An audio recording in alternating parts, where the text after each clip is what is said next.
سلویٰ خان چلے پیر کی بلی کی مانند اپنے کمرے میں چکر کاٹ رہی تھی۔ سمرین بیگم نے رشتے کے لیے ہاں بولنے کا بتایا تھا، جس پر سلویٰ کا ارادہ تھا وہ بہرام کو اس رشتے کے لیے انکار کر دے گی۔ وہ بہرام شاہ کو ارمغان خان کے بارے میں بتانے کا ارادہ رکھتی تھی، مگر آج رپورٹ تھی شادی خبر کسی پہاڑ کی طرح ٹوٹی تھی۔ اس پر سمرین بیگم سے وہ اتنی جلدی شادی اور اسے پوچھے بنا تاریخ رکھ لانے پر وہ بات کرنے تو گئی تو اسے معلوم ہوا یہ فیصلہ بہرام شاہ کا ہے، جس پر وہ بنا کوئی بات کیے اپنے کمرے میں آ گئی تھی اور اب وہ بہرام شاہ کی حویلی آنے کا انتظار کر رہی تھی۔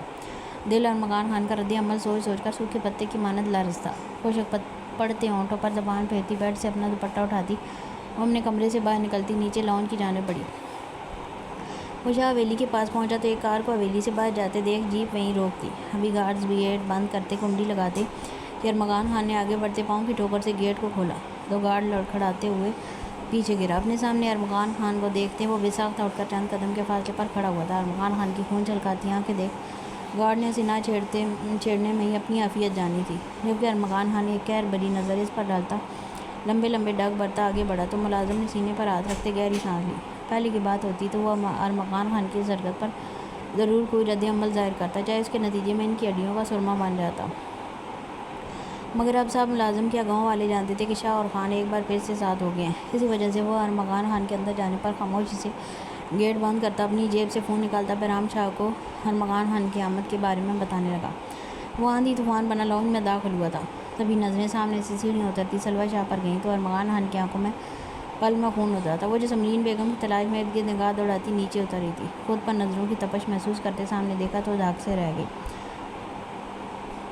جس کے بارے میں سوچتے جان ہلکان ہو رہی تھی وہ شخص تو شاید جان لینے کے لیے پہنچ بھی گیا تھا۔ ارمغان خان کے چہرے پر چٹانوں سی سختی، ماتھے اور گردن کی پھولی ہوئی رگیں اور خون چھلکاتی آنکھیں دیکھ سلویٰ کو اپنی ریڑھ کی ہڈی میں سنسناہٹ ہوتی محسوس ہوئی۔ ارمغان خان کے غصے سے بچنے خاطر وہ جھٹکے سے پلٹتی اپنے کمرے میں جانے کی نیت سے اوپر بڑھنے لگی، مگر ابھی وہ 2 قدم ہی آگے بڑھی تھی کہ ارمغان خان چیل کی مانند سلویٰ شاہ کے سر پر پہنچا تھا۔ سلویٰ کا بازو دبوچتے جھٹکے سے رخ اپنی جانب کرتے بائیں ہاتھ سے گردن دبوچی تو سلویٰ کی جان لبوں پر آئی۔ مجھے دھوکہ دینے کی تمہاری ہمت کیسے ہوئی؟ میری چھوٹی سی غلطی کا بدلہ لینے کے لیے اس حد تک گر جاؤ گی؟ اس طرح دھوکہ دے کر بدلہ لوگی؟ سلویٰ شاہ کی شفاف گرے آنکھوں میں اپنی خون چھلکاتی ہیزل انی آنکھیں گاڑتے گرا کر کہا تو سلویٰ شاہ نے بے ساختہ سر نفی میں ہلایا۔ نہیں ارمان، میں نے دھوکہ نہیں دیا، یقین کرو میں خود انجان۔ ارمغان خان کے ہاتھوں پر ہاتھ رکھتے لڑکھڑاتے لہجے میں کہنا چاہتا۔ ارمغان خان نے جھٹکے سے سلویٰ شاہ کے دونوں بازو اپنے سخت گرفت میں لیتے سلویٰ کا چہرہ اپنے چہرے کے قریب تر کیا۔ یہ دھوکہ نہیں تو کیا ہے؟ کیسے مان لوں کہ تم سے پوچھے بنا تمہاری شادی کے دن رکھ دی گئی؟ کیسے مان لوں؟ سلویٰ شاہ کے چہرے پر ڈانٹتے ہوئے کہتے ہاتھ کا مکہ بناتے پیچھے ریلنگ پر مارا تو سلویٰ شاہ اپنی جگہ اچھل کر رہ گئی۔ میں سچ نہیں جانتی، یہ بہرام لالا کا فیصلہ ہے۔ سہمی نظروں سے ارمغان خان کے سرخ پڑتے ہاتھ کو دیکھتے الگ تر کرتے من منا کر کہنا چاہ تو ارمغان خان نے سختی سے جبڑے بھینچے، جس کے باعث کن پٹی کی رگیں تن کر واضح ہو گئی تھی۔ پٹھانی نقوش والا چہرہ غصے کی جاتی سے اس قدر سرخ ہو رہا تھا کہ جیسے ابھی خون چھلک پڑے گا۔ بہرام شاہ کا فیصلہ؟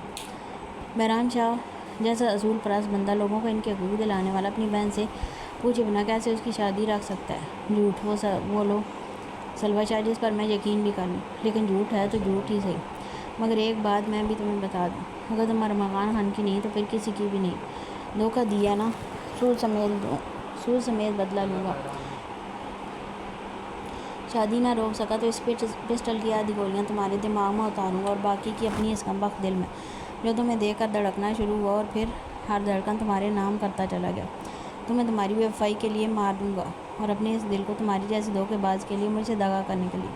اور اگر شادی روک کر تمہیں اپنے نام کر لیا تو موت سے بھی بدتر انجام ہوگا، کیونکہ خان محبوب کو اپنا خون تو معاف کر سکتا ہے، بے وفائی نہیں۔ اپنے کمر پر باندھے بیلٹ سے پسٹل نکالتے سلویٰ شاہ کے ماتھے پر رکھتے سر ٹھٹھا دینے والے لہجے میں ایک ایک لفظ چبا کر کہتے وہ سلویٰ شاہ کی گرے ساکت آنکھوں میں غصے سے دیکھتا، سلویٰ کو جھٹکے سے چھوڑتا وہاں سے نکلتا چلا گیا، جبکہ سلویٰ شاہ پتھرائی آنکھوں کو سامنے دیوار پر ٹکائے وہیں بیٹھتی چلی گئی۔ جب میں اندر جا رہا تھا تو بتایا کیوں نہیں کہ بہرام لالا گھر نہیں؟ پتہ ہے کتنا وقت ضائع ہو گیا تمہاری وجہ سے؟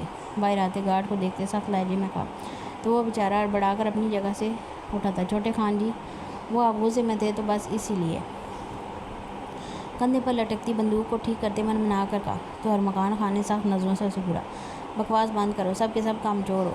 بہرام لالا آئے تو بتانا۔ ارمغان خان کام کے سلسلے میں آیا تھا، ملازم کو سر لہجے میں کہتا وہ حویلی سے نکلا تھا۔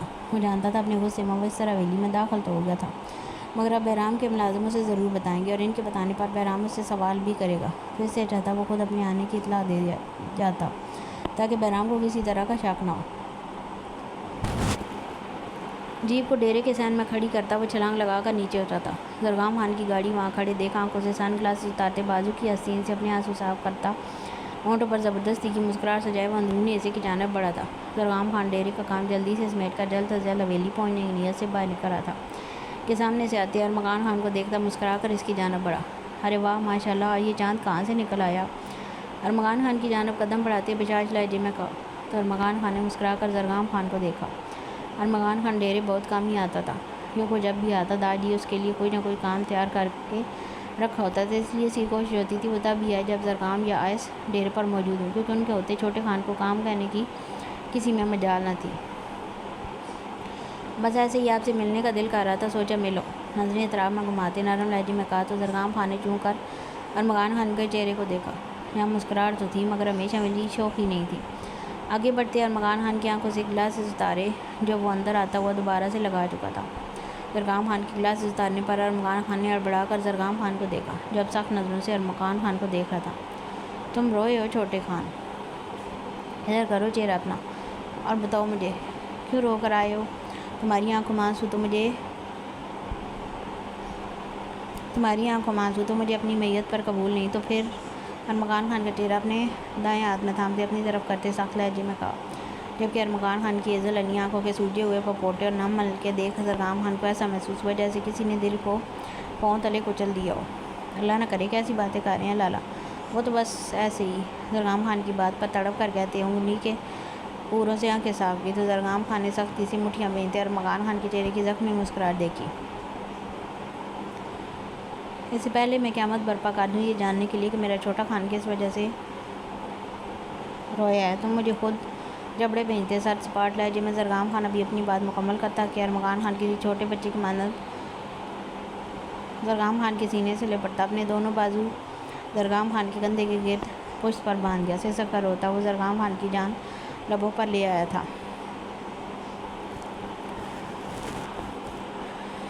لالا میں مر جاؤں گا، میں سارے راستے سوچتا آیا ہوں کہ وہ میری نہ ہوئی تو اس سے کسی اور کا بھی نہیں ہونے دوں گا، مگر سچ تو یہ ہے کہ اسے جان سے مارنے کا سوچتا ہوں تو اپنی جان نکلتی محسوس ہوئی مجھے۔ وہ میری محبت ہے لالا، صرف میری، مجھے سلویٰ شاہ چاہیے ہر قیمت پر، چاہے وہ قیمت میری جان ہی کیوں نہ ہو، اسے میرے نام کر دے لالا، میں نہیں جی سکتا اس کے بغیر۔ زرگام خان کے کندھے پر سر ٹکائے ہچکیوں سے روتا وہ زرگام خان کی جان پر بنا گیا تھا۔ چپ، ایک دم چپ، بتا دیا نا اپنے لالا کو، اب وہی ہوگا جو تم چاہو گے، سلویٰ شاہ تمہاری ہی بنے گی، اس پر چھوٹے خان کے علاوہ کسی کا حق نہیں ہو سکتا۔ سن رہے ہو نا کیا کہہ رہا ہوں میں؟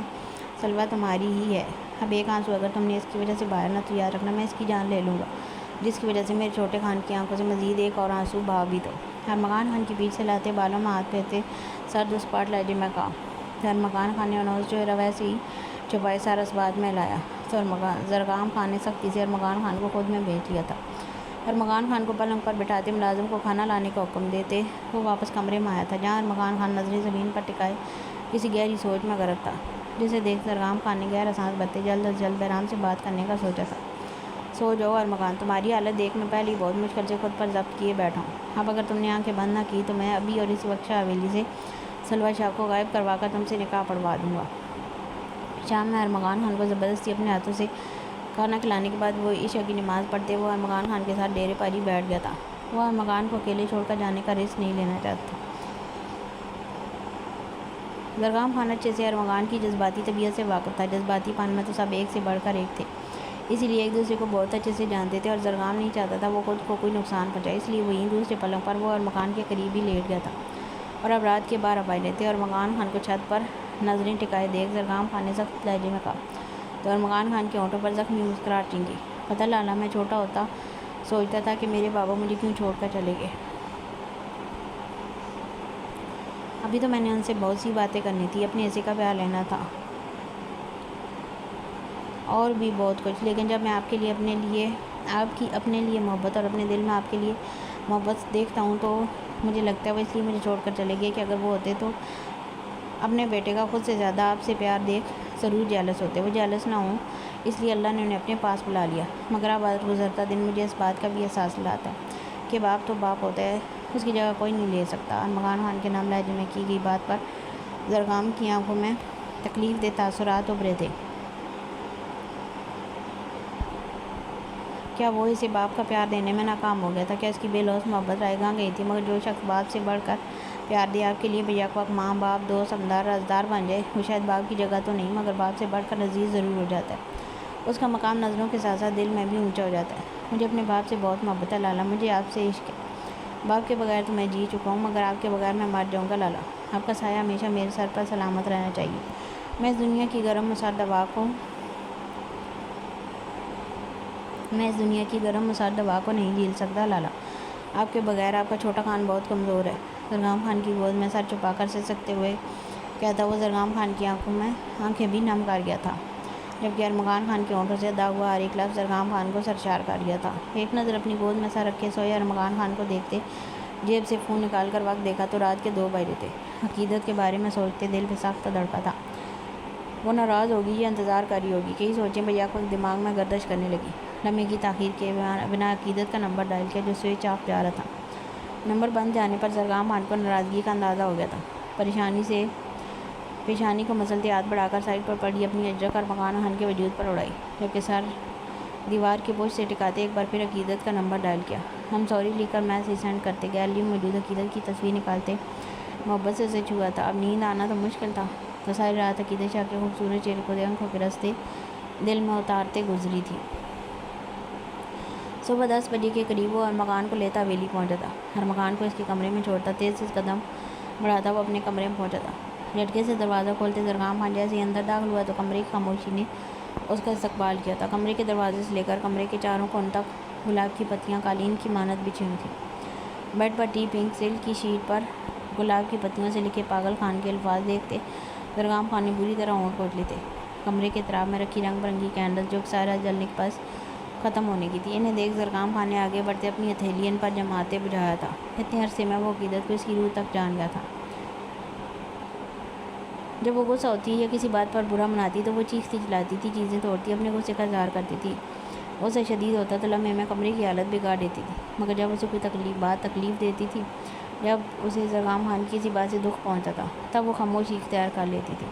ہر چیز ویسی ہی رہتی تھی، کوئی چیز عقیدت کے ہاتھوں سے نہیں ٹوٹتی تھی، مگر اس کے اندر توڑ پھوڑ جاری رہتی تھی۔ واش روم کا دروازہ بغیر کسی جھجک کھولتے وہ اندر داخل ہوا، مگر عقیدت کو بھی وہاں نہ پا کر مایوسی سے پلٹتے وہ بیڈ پر آ کر بیٹھا تھا۔ سر رات جاگنے کے باعث آنکھیں سرخ انگارہ ہونی تھی۔ نیچے جاتا تو داجی 100 سوال کرتے۔ گھڑی پر وقت دیکھا تو 11 بجنے والے تھے۔ اس وقت عقیدت اوپر کمرے میں سونے یا فریش ہونے کے لیے ضرور آتی تھی۔ گہرا سانس بھرتے بیڈ پر گرنے کے انداز میں لیٹتے نظریں بند دروازے پر ٹکائی تھیں، انتظار کرتے نہ جانے کس پر آنکھ لگی کہ دروازے پر ہوتی دستوں کو سنتے زرگام خان جھٹکے سے اٹھا تھا۔ آنکھوں کو مسلتے گھڑی پر نگاہ دوڑائی، شام کے 4 بجتے دیکھ جلدی سے آگے بڑھتے دروازہ کھولا تھا۔ بی بی جی کدھر ہیں تمہاری؟ سامنے کھڑی ملازمہ کی سنے بغیر تیز لہجے میں استفسار کیا۔ بی بی جی تو صبح سے باہر گئی ہوئی ہیں جی، اور کہہ کر گئی تھیں آپ آئیں تو کہہ دوں کہ بھول جائیں کہ آپ کی کوئی بیوی بھی ہے، دوبارہ ان کے سامنے مت آئیے گا، سمجھ لیں کہ وہ مر گئی آپ۔ ملازمہ کسی رٹے ہوئے طوطے کی طرح بولنا شروع ہوئی تو بولتی چلی گئی۔ یہ جان بغیر وہ سامنے کھڑے وجود کو عقیدت شاہ کی باتیں بتاتی انگاروں پر گھسیٹ چکی تھی۔ ملازمہ کی بات پوری سنے بغیر پیچھے ہوتے داڑھ سے دروازہ بند کرتے قدم کبڈ کی جانب بڑھائے۔ بہت مرنے کا شوق ہے نا، یہ شوق بہت اچھے سے پورا کرے گا یہ خان۔ واش روم کا دروازہ دھاڑ سے بند کرتے بڑبڑاتے ہوئے کہا، اور جلدی سے فریش ہو کر چینج کرتے وہ آندھی طوفان بنا حویلی سے نکلا تھا۔ صبح سویرے عقیدت کو ان نون نمبر سے میسج موصول ہوا تھا، جس پر جنگل کے قریب پہاڑی کے پاس ملنے کے لیے بلایا تھا اور نیچے مرجان خان لکھا تھا۔ میسج ملتے ہی عقیدت نے بہرام شاہ کو انفارم کیا تھا، جس پر بہرام نے 20 منٹ میں انفارمیشن نکلا کے اس بات کی تصدیق کر دی تھی کہ وہ نمبر مرجان خان کا ہی ہے، اور ذرائع کے ذریعے پتہ چلا کہ وہ آج کل جنگل کے ارد گرد دیکھا گیا ہے۔ اپنے وہاں پہنچنے کا کہتے بہرام نے عقیدت اور ادائے کو بھی جلد از جلد اس جگہ پہنچنے کا کہا تھا۔ کل رات وہ پور سجی زرگام خان کا انتظار کرتی رہی تھی، مگر ہر گزرتا لمحہ اس کے انتظار کو مشکل ترین کرتا جا رہا تھا۔ وہ کئی بار زرگام خان کا نمبر بھی ڈائل کر چکی تھی، مگر اس کا فون مسلسل بند جا رہا تھا۔ وہ مصروف تھا نہیں آ سکتا تھا تو کوئی بات نہیں تھی، وہ اس کی ذمہ داریوں کو سمجھتی تھی، مگر وجہ بتانے کی زحمت کیے بغیر فون بند کر کے سوالوں سے بچ جانے کی کوشش کرنا، یہ بات اسے تکلیف دے رہی تھی۔ ہزار طرح کے وسوسے سر اٹھا رہے تھے۔ پھر دنگ آ کر اس نے ادائق کو کال کر کے زرگام کے بارے میں پتہ لگوانے کا، جس پر ادائق شاہ نے عقیدت کی آواز میں پریشانی محسوس کرتے بنا کوئی مذاق یا طنز کیے فوراً سے زرگام خان کا پتہ لگوایا تھا۔ اپنے آدمیوں کو کہنے کے باوجود وہ خود اس کی تلاش میں نکلا تو ڈیرے کے قریب سے گزرتے ملازم سے پوچھا۔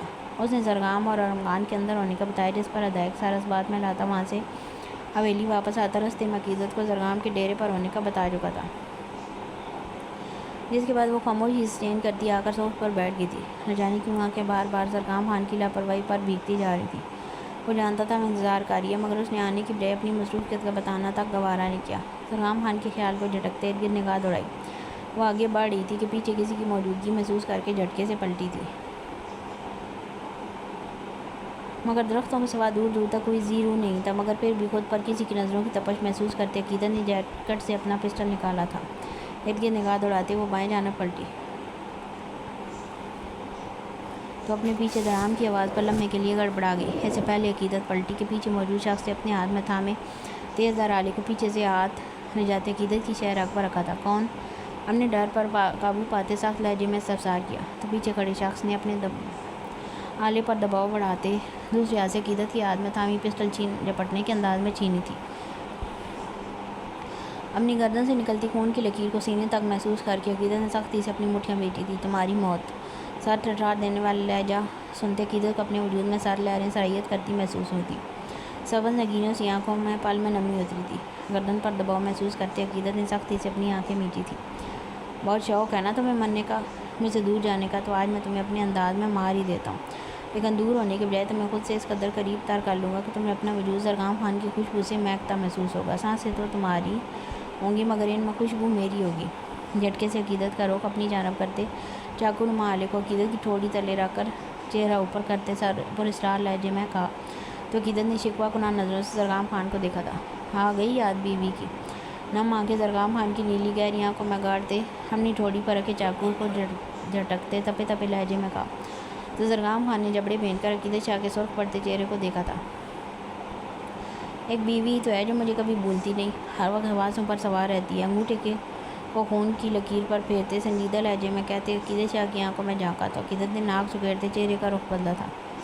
اسی لیے کل ساری رات بیوی کو بلائے اسے انتظار کی سوجی پر لٹکا ڈیرے پر مصروف تھے۔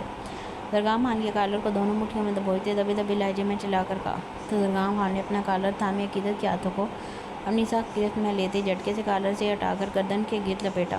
اپنے دونوں ہاتھ عقیدت کی کمر پر باندھے۔ چھوٹے خان کی طبیعت ٹھیک نہیں تھی، تمہیں کال کی تھی ایک بار نہیں 1000 بار، مگر تمہارا فون بند جا رہا تھا۔ تم انتظار کی سولی پر لٹکتی رہی تو رات میں نے بھی جاگتی آنکھوں میں گزاری ہے۔ تو اب بتاؤ کس بات کی زیادہ ناراضگی ہے، انتظار کرنے کی یا ہماری گولڈن نائٹ مس ہونے کی؟ جوکر اپنے تشنہ لب گردن پر دیے کٹ پر رکھتے بوجھ لہجے میں استفسار کیا تو عقیدت شاہ نے بری طرح لب کو چلتے نظریں زرگام خان کے نیلے کرتے کے بٹنوں پر ٹکا دی۔ فی الحال میں تم سے کوئی بات نہیں کرنا چاہتی، کھجا کے اپنی ناراضگی کی وجہ بتاؤں۔ اونوز نظریں جھکائے جواب دیا تو زرگام خان نے سنجیدہ نظروں سے عقیدت شاہ کے جھکے سر کو دیکھا کہ خود بھی اتنا ہی خوبصورت سجی تھی جیسے کمرہ سجایا تھا۔ ماتھے اور چہرے پر آ رہے بالوں کو اپنی انگلیوں سے کان کے پیچھے اڑستے بات بدلتے شوق لہجے میں سرگوشی کی تو عقیدت نے گھور کر زرگام خان کو دیکھا۔ جو بھی ہو اب اس بات کا فائدہ چھوڑو، مجھے واپس جانا ہے، نروٹھے لہجے میں کہتے زرگام خان کے بازو اپنی کمر سے ہٹانے کی کوشش کرتے کہا تو زرگام خان نے جھٹکا دیتے عقیدت کو خود کے قریب تر کرتے اپنے ہونٹ شدت سے عقیدت کے ماتھے پر ثبت کیے تو اس وقت یہاں لینے کے آئی تھی، مگر اب اگر تم اپنی مرضی سے آ ہی گئی ہو تو جاؤ گی زرگام خان کی مرضی سے ہی۔ عقیدت کے مزاحمت کرتے ہاتھوں کو اپنے ہاتھوں میں جکڑتے سخت لہجے میں کہا تو یہاں آنے کی بات پر عقیدت نے سٹ پٹا کر زرگام خان کو دیکھا تھا۔ میں اس دن والی جگہ پر جانے کے لیے آئی تھی، فی الحال میں تنہا رہنا چاہتی تھی کچھ وقت کے لیے۔ نظریں زرگام خان کی گہری بولتی آنکھوں میں گاڑے جواب دیتے نظریں اطراف میں گھمائیں۔ کچھ وقت نہیں، بہت زیادہ وقت اس تنہائی میں گزارنا ہے، لیکن تنہا نہیں، اپنی تنہائی کے ساتھی کے ساتھ، میں اور تم اس تنہائی میں گونجتی ایک دوسرے کی خاموشی سنیں گے۔ تم میرے دھڑکنوں میں گونجتا اپنا نام سننا، میری آنکھوں میں نظر آتے اپنے عکس کو دیکھنا، اور میں تمہاری ہر بہک کی بکھری سانس میں اپنی خوشبو شامل کرتا تمہاری روح تک اتر جاؤں گا، تمہارا پور اپنے لمس سے مہکاؤں گا۔ تم پاس ہوتی ہو تو مجھے ویسے ہی دنیا کا ہوش نہیں رہتا، مگر آج سب سے دور اس تنہائی میں تمہاری ذات میں گم ہوتے دنیا بھلا دینا چاہتا ہوں۔ اگر کچھ یاد رکھنا ہے تو صرف ایک دوسرے کو قربت کے عالم کو محسوس کرنا چاہتا ہوں۔ اس وجود کی گہرائیوں میں اترتے میں تمہاری روح پر اپنی محبت کی چھاپ چھوڑنا چاہتا ہوں۔ آج تو موقع بھی ہے، دستور بھی اور تنہائی بھی، تو تمہیں نہیں لگتا ہمیں اس تنہائی کا بغیر وقت ضائع کیے فائدہ اٹھا لینا چاہیے؟ ہونٹ اور انگلیوں کے پوروں سے عقیدت کے چہرے کو چھوتے بوجھل خمار آلود لہجے میں کہتے جھٹکے میں جو کر عقیدت کو اپنی باہوں میں اٹھایا تو زرگام خان کے طلسمی لمس اور جادوائی الفاظوں کے اثار سے نکلتے عقیدت نے جھٹپٹا کر نیچے اترنا چاہا۔ نہیں زرگام، حویلی چلتے ہیں نا، ویسے بھی چھوٹے خان کی طبیعت ٹھیک نہیں۔ زرگام خان کا چہرہ دونوں ہاتھوں برتے منت بھرے لہجے میں کہا تو زرگام خان نے رکتے سنجیدہ نظروں سے عقیدت کو دیکھا۔ وہ بالکل ٹھیک ہے، وہ ٹھیک نہ ہوتا تو ہم دونوں اس وقت یہاں نہیں اس کے پاس ہوتے، مگر اگر وجہ کوئی اور ہے تو تم مجھے سیدھے طریقے سے بتا دو۔ کیا تم ابھی تک مجھے قبول نہیں کر پائی یا تم کرنا ہی نہیں چاہتی؟ سپاٹ لہجے میں کہتا وہ عقیدت کو بوکھلا گیا تھا۔ نہیں، وہ تو میں سوچ رہی تھی کہ ایسے کھلے میں وہ میرا مطلب کوئی بھی آ سکتا ہے۔ اپنی انگلیاں آپس میں الجھاتے نچلے ہونٹ کو دانتوں تلے دباتے منا کر کہا تو زرگام خان نے گھور کر عقیدت کو دیکھا اور پھر ذرا جھٹکتے قدم آگے بڑھائے۔ پہلی بار یہ جنگل میرے علاقے میں آتا ہے، میری اجازت کے بغیر یہاں کوئی نہیں آ سکتا، اور بالفرض کوئی آ بھی جاتا ہے یا نہ بھی آئے تو تمہیں لگتا ہے زرگام خان اپنی بیوی کے معاملے میں لاپرواہی برت سکتا ہے؟ عقیدت کی آنکھوں پر اپنا لمس چھوڑتے شدت بھرے لہجے میں کہا تو عقیدت نے رائے فرائے کا کورس تنا دیکھ گہری سانس بھرتے سر زرگام خان کے سینے سے ٹکا دیا۔ ہاں، یہ وہی جگہ تھی جہاں اس دن زرگام خان اسے لایا تھا۔ جنگل کے بیچوں بیچ درختوں کے گول دائرے کے درمیان ایک چھوٹا سا تالاب تھا، جبکہ تالاب کے کنارے پر ایک کافی پرانا درخت تھا جو بائیں جانب سے تالاب کی جانب جھکا ہوا تھا۔ اس کی لمبی موٹی شاخیں تالاب کے پانی پر سایہ فکن تھیں، کچھ لمبی پتلی ٹہنیاں تالاب کے پانی کو چھو رہی تھیں۔ تالاب کے ارد گرد رنگ برنگے پھول لگے ہوئے تھے، جبکہ پھولوں کے بعد کچی زمین سے کچھ فاصلے پر درخت موجود تھے جو اطراف میں پھیلے ہوئے تھے۔ سبز پتوں سے گھنے درخت اندر کی جانب کو جھکے ہوئے تھے اور ہر درخت پر رنگ برنگے چھوٹے چھوٹے گھونسلے پرندوں کے لیے لٹکائے گئے تھے۔ یہ پرسکون جگہ زرگام خان کی فیوریٹ تھی، وہ اکثر تنہا وقت گزارنے یہاں آتا تھا، اور جب ارمغان خان کے اس بارے میں پتہ چلا تو اس نے اس جگہ کی خوبصورتی میں اور اضافہ کر دیا تھا۔ زرگام خان نے عقیدت کو نیچے اتارا تو عقیدت نے حیرت سے سامنے دیکھا تھا۔ نظریں ارد گرد گھمائیں تو زرگام خان کی حرکت پر ہونٹوں پر مسکراہٹ نہیں گئی، کیونکہ ارد گرد جو درخت تالاب کے گرد گھیرا کیے ہوئے تھے، ان درختوں کے اطراف میں اب سیاہ رنگ کے درختوں کے سائز کے تمبو نما پردے کر دیے گئے تھے، جس سے چاروں اطراف سے اندر دیکھنا یا داخل ہونا ناممکن تھا، سوائے سامنے موجود ایک زپ سے جسے کھول کر اندر داخل ہوا جا سکتا تھا۔ زرگام خان نے نیچے جھکتے زپ کو کھولتے عقیدت کا ہاتھ تھامتے اندر قدم رکھے تھے۔ اندر آتے زپ کو اندر سے بند کیا تھا، اب اس کا باہر سے کھلنا ناممکن تھا، جبکہ عقیدت آنکھوں میں اشتیاق لیے تالاب کی جانب بڑھی تھی، جس کے پانی میں رنگ برنگے پھول بکھرے ہوئے تھے اور چھوٹی چھوٹی گولڈن کلر کی ڈیکوریشن پلیٹس میں دیے رکھے ہوئے تھے، جبکہ تالاب کے کنارے پر موجود درخت سے کچھ فاصلے پر چھوٹا سا ٹینٹ لگا ہوا تھا۔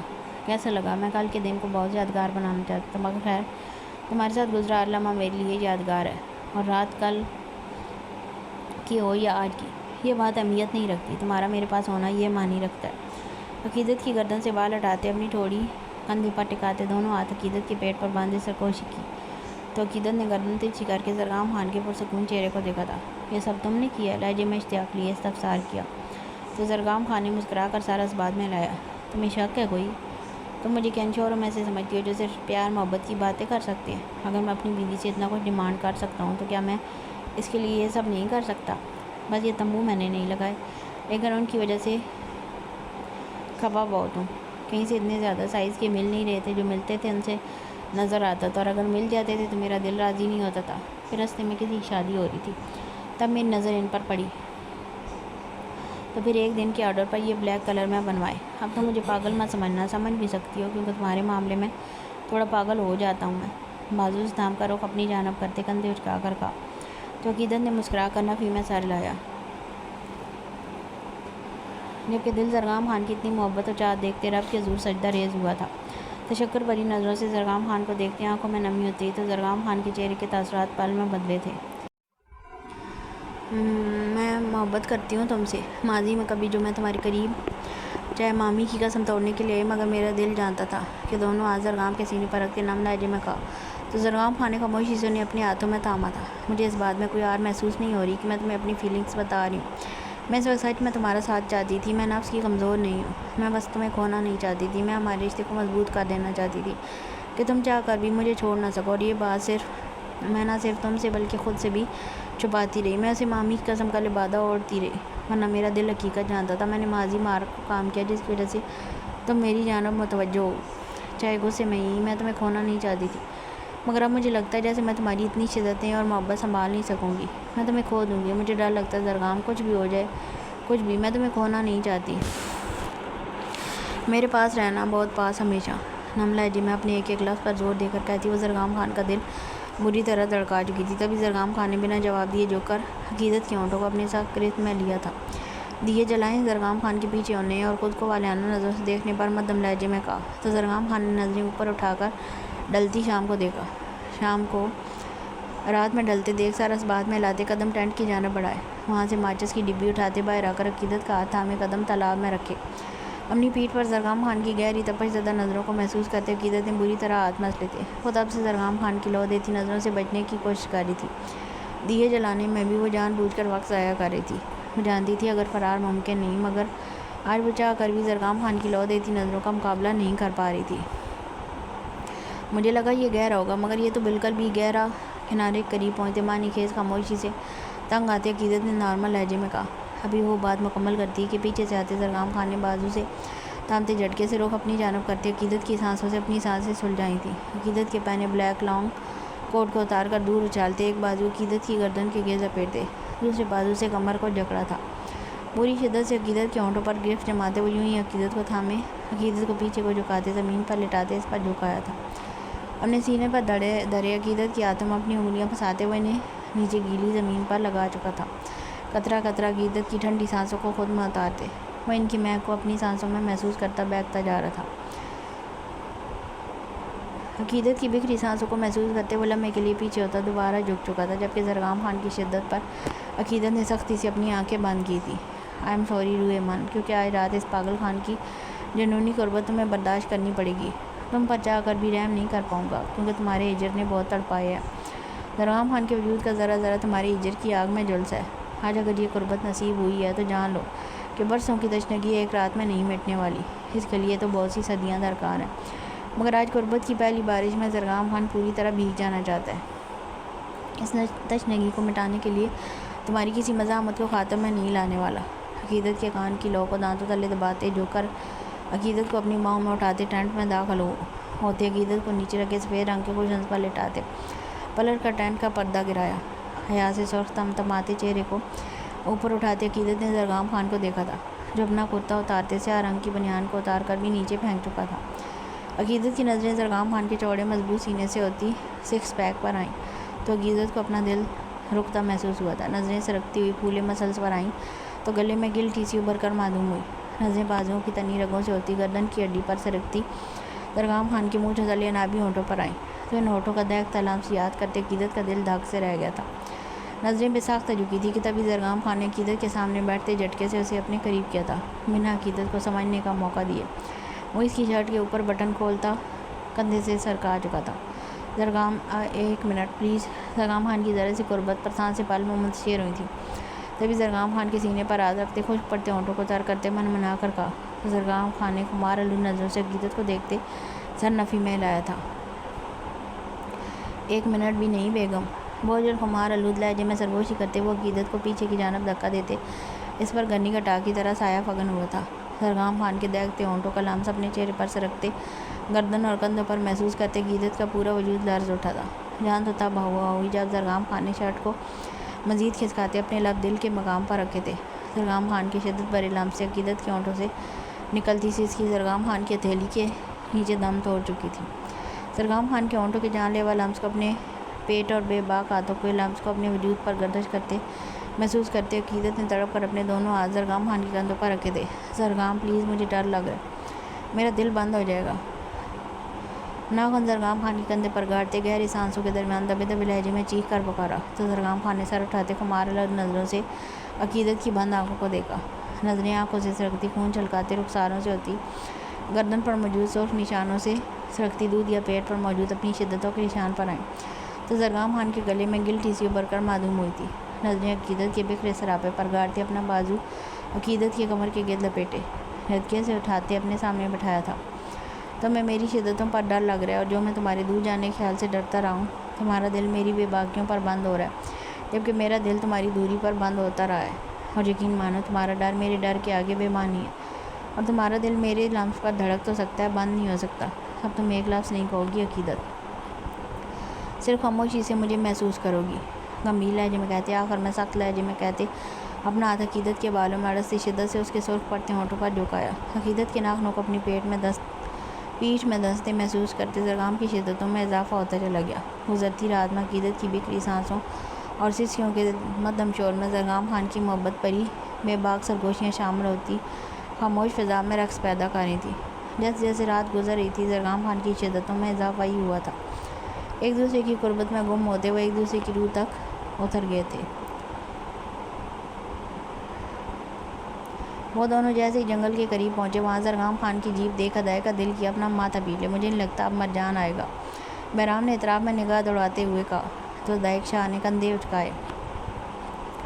ہمیں ایک بار دیکھ آنا چاہیے، ادائق شاہ نے موبائل کی اسکرین پر نظر آتے عقیدت کی لوکیشن کو دیکھتے ہوئے کہا تو بہرام شاہ نے سر نفی میں لایا۔ زرگام ضرور عقیدت کے پیچھے آیا ہوگا، ویسے بھی تم نے بتایا کہ کل رات وہ حویلی نہیں تھا اور عقیدت پریشان بھی تھی، کیا پتہ اپنی بیوی کو منانے کی خاطر آیا ہو۔ تم کیوں جا رہے ہو؟ ان کی ڈیٹ خراب کرنی ہے، بہرام شاہ نے سرسری لہجے میں کہا تو ادائق شاہ نے ڈیٹ کے نام پر دانت کھٹکھٹائے۔ ڈیٹ پر لے جانے کو اسے یہ جنگل ہی ملا تھا، وہاں کے درختوں اور جن بھوتوں سے ملوانے لے کر گیا ہے۔ بہرام کی گاڑی ریورس کرنے پر دانت پیس کر کہا تو بہرام شاہ نے بمشکل اپنی مسکراہٹ چھپائی۔ میں کیا کہہ سکتا ہوں، تم بلوشہ کو ڈیل پر لے کر جاؤ تو جنگل میں جانا، کیا پتہ تمہیں پتہ چل جائے وہ جنگل میں کیوں گیا۔ کندھے اچکاتے جواب دیا، میں اسے ایسی منحوس جگہ پر کیوں لاؤں گا جہاں یا تو جانور دیکھنے کو ملیں گے یا چاروں طرف درخت، نہ یہاں دور دور تک بندہ نہ بندے کی ذات، یہاں تو بندہ اکیلا ہو تو ویسے ہی۔ روانی میں بولتے ایک دم سے زبان کو بریک لگی تھی، ہونٹ سیٹی کی صورت میں واہ ہوئے تھے، چہرہ بہرام شاہ کی جانب کرتے حیرت سے اسے دیکھا تھا، جس پر بہرام شاہ کا کہہ بے ساختہ تھا۔ نیور انڈر ایسٹیمیٹ یور سالہ، خاص طور پر جب وہ خرافاتی دماغ کا مالک ہو، اور وہ بھی خان۔ ادائق شاہ کے کھلے منہ کی جانب دیکھتے آنکھ ونک کرتے ہوئے کہا تو ادائق شاہ نے سٹپٹا کر سر نفی میں لاتے زیر لب زرگام خان کو سلواتوں سے نوازا تھا۔ صبح نہ جانے کس پیر عقیدت کی آنکھ کھلی تھی، خود پر بوجھ محسوس کرتے عقیدت نے کسمسا کر پیچھے ہونا چاہا تھا کہ تبھی زرگام خان نے اپنا ساتھ تنگ کرتے عقیدت کو خود میں بھیجا تھا۔ آنکھیں کھولے وہ کچھ دیر تو غائب دماغی سے لیٹی رہی، پھر نظریں اطراف سے ہوتی خود کو گو تکیے کی طرح دبوچ کر لیٹے زرگام خان کو دیکھا، جو چہرہ عقیدت کی گردن میں چھپائے دونوں ٹانگوں سے عقیدت کی ٹانگوں کو لاک کیے دونوں ہاتھ عقیدت کے گرد لپیٹے شاید گہری نیند سو رہا تھا۔ آنکھوں کے پردے پر گزری رات کے خوبصورت مناظر لہرائے تو عقیدت کو اپنے وجود کا سارا خون چہرے پر سمٹتا محسوس ہوا۔ اپنے وجود سے اٹھتی زرگام خان کی خوشبو کو محسوس کرتے پلکیں بری طرح لرزی تھیں۔ ابھی وہ اپنے خیالوں میں ہی گم تھی کہ زرگام خان نے جھٹکا دیتے عقیدت کا رخ اپنی جانب کیا۔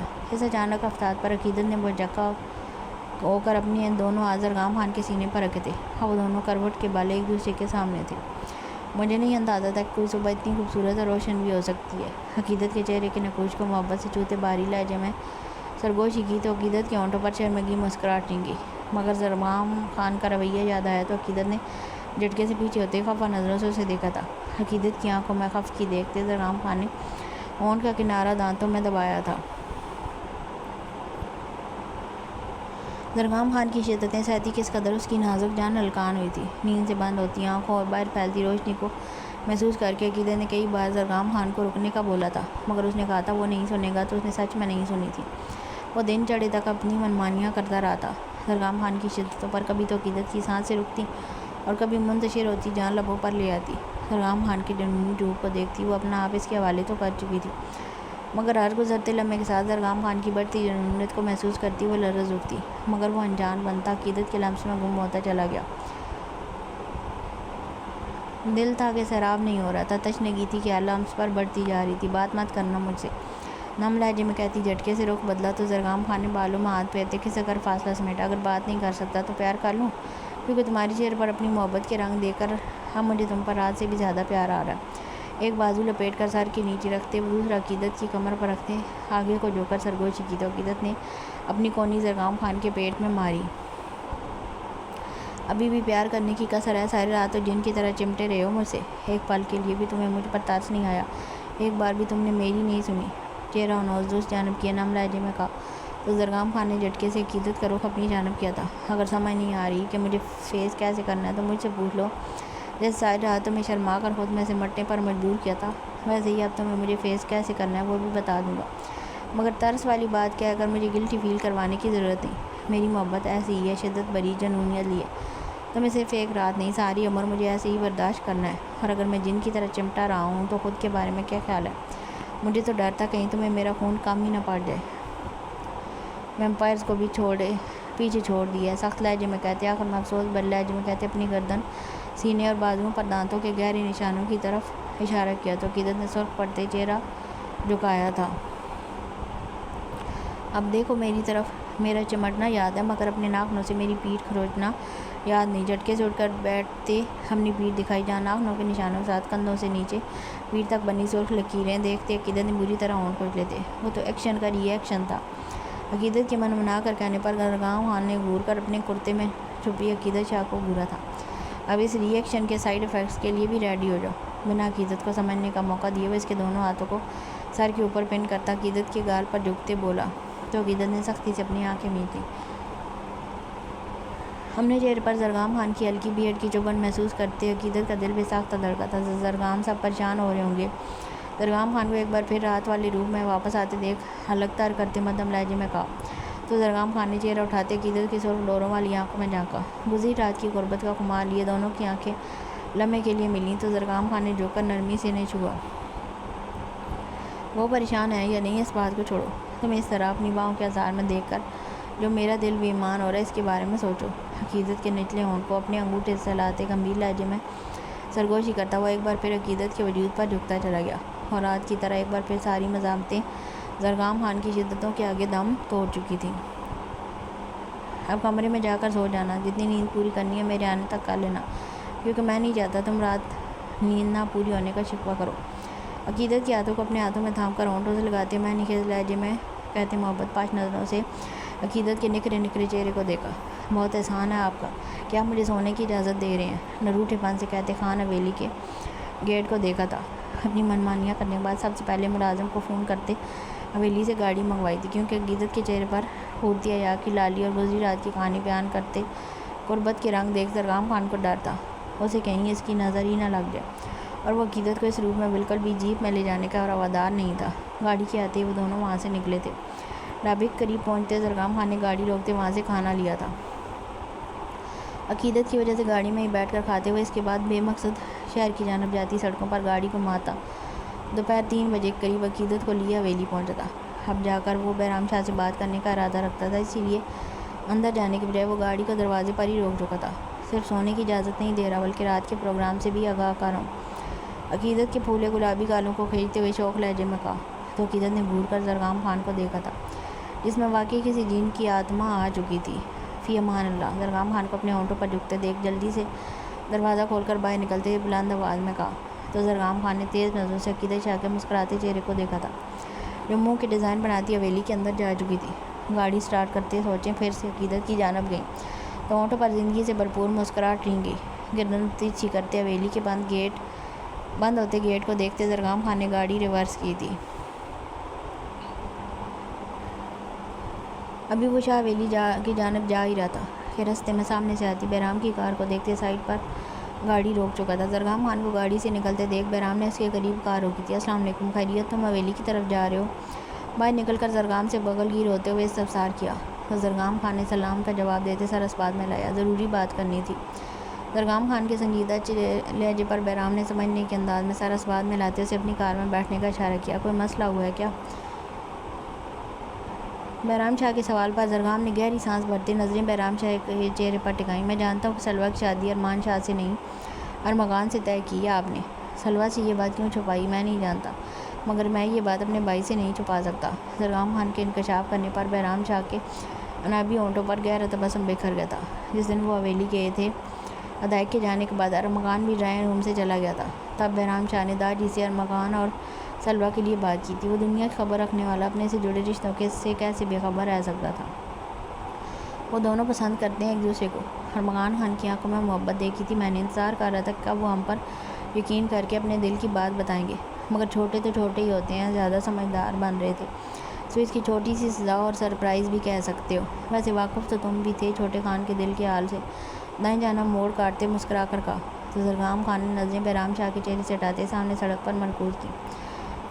وہ بھائی نہیں، میرا بیٹا ہے۔ وہ کب کیا چاہتا ہے، کیا سوچ رہا ہے، کس بات پر غصہ ہوتا ہے، کس پر ناراض، کب تکلیف میں ہوتا ہے، کب خوش، اس کی رگ رگ سے واقف ہوں۔ ابھی تو وہ اپنے دل کے حال سے واقف نہیں ہوا تھا کہ اس کی چمکتی آنکھوں کو دیکھتے میں سمجھ گیا تھا میں بھی شاید انتظار میں ہی تھا، اور میرا انتظار پورا ہو گیا، اور آج تک میں نے اسے ایسا کوئی سرپرائز نہیں دیا جس کے ملنے تک وہ تکلیف میں رہے، اور سزا دینے کا تم مر کر بھی نہیں سوچ سکتا۔ میں اسے بتا دوں گا، باقی چاہے تم ساری دنیا کے لیے یہ بات سرپرائز رکھ سکتے ہو۔ زرغام خان کے سنجیدہ لہجے پر بہرام شاہ نے سر ہلایا تھا۔ سزا سے میرا وہ مطلب نہیں تھا، میں جانتا ہوں، لیکن جو بھی ہو مجھ میں حوصلہ نہیں ہے، بہرام شاہ کی بات کاٹتے اس بار نرم لہجے میں کہا تو بہرام شاہ نے مسکراتے ہوئے سر جھٹکا۔ او گاڈ، یہ کیا ہوا ہے زرغام؟ بہرام شاہ کی نظر زرغام خان کی کان کی سرخ لو اور گردن پر موجود نشانوں پر پڑی تو جھٹکے سے گاڑی روکتے حیرت سے استفسار کیا، جبکہ بہرام شاہ کے ایک دم سے پوچھنے پر زرغام بری طرح گڑبڑایا تھا۔ کہاں یار، کچھ بھی نہیں ہے، ویسے ہی ہوگا کچھ۔ اپنے کرتے کے کالر کو ٹھیک کرتے، کان اور گردن پر ہاتھ پھیرتے مسکرا کر کہتے بات بدلنی چاہیے، مگر بہرام شاہ کو نفی میں سر ہلاتے دیکھ زرغام خان کا دل کیا اپنا سر دیوار میں مار لے۔ ایسے کیسے ہو سکتا ہے؟ دیکھو کس قدر سرخ پڑ رہا ہے کان، یہاں تو ایسے جیسے کسی چیز نے کاٹا ہو۔ زرغام خان کا ہاتھ زبردستی کان سے ہٹاتے جائزہ لیتے لہجے میں فکر سموئے کہا تو زرغام خان کو اس وقت بہرام شاہ کی یہ فکر بھی اپنی عزت کی دشمن لگ رہی تھی۔ اس نے صرف رات بھر جگایا تھا، مگر اس کی بیوی نے خود کو تنگ کرنے اور جگانے کا بہت بری طرح بدلہ لیا تھا۔ وہ لاکھ بے باک بے شرم صحیح، اب اپنے سالے کو کیا بتاتا کہ رات اس کی بیوی چھوڑ کے محبت کرنے پر ویمپائر بنی ہوئی تھی۔ اگر یہی سوال بہرام کی جگہ ادائک کرتا تو اسے چڑھانے کا خاطر شاید وہ جواب دے بھی دیتا، مگر بہرام شاہ سے وہ چاہے لاکھ فرینک ہو جاتا، وہ اسے بڑا تھا، ایک جھجک تھی جو آڑے آ رہی تھی۔ جب لڑتا تھا تب حق سمجھ کر لڑ جاتا تھا، مگر اب جو حالات بدلے تھے وہ ایسا چاہ کر بھی نہیں کر سکتا تھا۔ ہاں، وہ کل جنگل گیا تھا تو رات وہیں رکنا پڑا، شاید کسی چیز نے کاٹ لیا، اور بہرام شاہ کو بیک سیٹ سے اپنا بیگ اٹھاتے اس میں سے فرسٹ ایڈ کٹ نکالتے دیکھا تو بہرام شاہ نے ہاتھ دہلا لاپرواہی کی کوئی خطرناک چیز ہوتی، یہ ٹیوب لگا لو، یہ سرخی تو کم ہو، اور ابھی ہاسپٹل پہنچو ادائک کے پاس اور چیک کرواؤ اسے۔ میں نے کام سے نہ جانا ہوتا تو میں خود تمہیں لے جاتا، کہا زرغام خان کی کار کے پاس روکتے ہوئے کہا تو زرغام خان نے مسکرا کر سر نفی میں لایا۔ کوئی بات نہیں، میں خود چلا جاؤں گا، آپ جائیں خیر خیریت سے، کار رکتے جلدی سے باہر نکلتے ہوئے کہا، جبکہ ادائک شاہ کا سوچتی آنکھوں میں چمک اٹھ رہی تھی۔ چلو سالے صاحب کو بھی اپنے حال احوال سے آگاہ کیا جائے۔ گردن پر دائیں جانب موجود نشانوں پر دو انگلیوں کو پھیرتے بڑھا کر کہتے ہاتھ میں تھامی ٹیوب کو دیکھا تو چھن سے اپنی جنگلی بیوی کا چہرہ آنکھوں کے پردے پر لہرایا تھا۔ خیر تو آج تمہاری بھی نہیں بیگم، کان کی لو کو چھوتے تاس سے سر لہراتے ہوئے کہا، اور گاڑی میں بیٹھتے گاڑی کا رخ ادائک شاہ کے ہاسپٹل کی جانب کیا۔ وہ ابھی وارڈ سے راؤنڈ لگا کر اپنے آفس آیا ہی تھا کہ آفس کا دروازہ کھولتے نظریں سامنے اپنی رولنگ چیئر پر سکون سے بیٹھے زرغام خان پر گئیں، جسے دیکھتے ہی ادائک شاہ کے چہرے کے زاویے بگڑے تھے۔ اوہ، سالے صاحب آئے ہیں، ہاتھ میں پکڑی فائل کو ٹیبل پر پرکھنے کے انداز میں رکھتے ہوئے دانت پیستے ہوئے کہا تو زرغام خان نے مسکراتے ہوئے اپنے دونوں ہاتھ پیچھے سر پر باندھے، پاؤں کی مدد سے چیئر تھوڑی پیچھے کھسکا کر دونوں ٹانگیں اٹھا کر سامنے ٹیبل پر رکھی، جسے دیکھ ادائک شاہ کے ماتھے کے بالوں میں اضافہ ہوا تھا۔ کہاں وہ صداقت، صفائی اور سلیقہ مند انسان، اور کہاں وہ جوتے سمیت پاؤں اوپر رکھ چکا تھا۔ جوتا اتارو یا پاؤں نیچے کرو، ورنہ دوسری صورت میں مجھے تمہاری ٹانگیں توڑنے میں بالکل بھی افسوس نہیں ہوگا۔ ٹیشو باکس سے ٹیشو نکال کر ٹیبل صاف کرتے زرغام خان کو گھورتے دبے دبے لہجے میں چلا کر کہا، اس کا اثر لیے بنا زرغام خان نے اپنے پاؤں کو ٹیبل پر جھٹکا تو جوتے کے نیچے خشک ہوئی مٹی جھاڑنے کے بعد ٹیبل پر گری تو ادائک شاہ نے منہ کھولے خونخوار نظروں سے زرغام خان کو دیکھا تھا، اور پھر دانت پیستے آگے بڑھ کر زرغام خان کی ٹانگ کو ٹیبل سے اٹھاتے کرسی کو پیچھے کو دھکا دیتے ایک دم سے ٹانگوں کو چھوڑا تو زرغام خان نے بمشکل خود کو گرنے سے بچاتے گھور کر ادائک شاہ کو دیکھا، جو اب پھر سے ٹیبل صاف کرنے میں مصروف تھا۔ کمینے سالے، بہنوئی سے زیادہ یہ 2 ٹکے کا ٹیبل عزیز ہے تمہیں، اپنی جانب پیٹ کیے کھڑے ادائک شاہ کو دیکھتے دانت پیستے ہوئے کہا تو ادائک شاہ نے گردن تیرچھی کر کے استہزائیہ نظروں سے زرغام خان کو دیکھا۔ بس اس سے ہی اندازہ لگا لو اپنی اہمیت کا، ہونٹوں پر دل جلا دینے والی مسکراہٹ سجائے تنزیہ کا تو زرغام خان کے ماتھے کے بالوں میں بے شمار اضافہ ہوا تھا، جسے دیکھ ادائک شاہ محظوظ ہوتا ٹیشو ڈسٹ بن میں پھینکتا واش روم ہاتھ دھونے چلا گیا۔ اگر تمہارا ہو گیا ہو تو نکلو، بہت کام ہے مجھے، زرغام خان کے سر پر کھڑے ہوتے سنجیدہ لہجے میں کہا تو زرغام خان نے مسکراتے ہوئے نفی میں سر لایا۔ کام سے پہلے علاج کرو میرا، فی الحال تمہارے علاوہ کسی پر یقین نہیں کر سکتا، اسی لیے مجبوری میں تمہارے پاس آیا ہوں۔ چہرے پر دنیا جان کی سنجیدگی طاری کیے پاؤں جلاتے ہوئے کہا تو ادائک شاہ نے ٹھٹک کر ایک دم پریشان ہوتے زرغام خان کو دیکھا تھا۔ تمہارا علاج میں کیسے کر سکتا ہوں؟ میں ہارٹ اسپیشلسٹ ہوں، اور تمہارا دماغی مسئلہ ہے، کسی سائیکالوجسٹ کے پاس جاؤ، یا دماغ کے ہاسپٹل میں، وہاں نہیں تو پاگل خانے میں ضرور تمہارا علاج ہو جائے گا۔ زرگام خان کا اس قدر سنجیدہ پن ہضم نہ ہوا تو سر جھٹکتے تیز لہجے میں کہا۔ تو زرگام خان نے مٹھیاں میچتے سرخ آنکھوں سے ادائق شاہ کو دیکھا، جو اپنی بہن کشور کو اتنے آرام سے پاگل خانے بھیجنے کی بات کر رہا تھا، حالانکہ یہ مشورہ اسے اپنی بہن کو دینا چاہیے تھا۔ تمہیں لگ رہا ہے میں مذاق کر رہا ہوں؟ یہ دیکھو کس قدر زخمی ہوں میں، اگر میں کسی اور کے پاس جاتا تو لوگ غلط مطلب لیتے۔ تم تو میرے سالے ہو، تم سے کیا چھپانا، اس لیے تمہارے پاس چلا آیا۔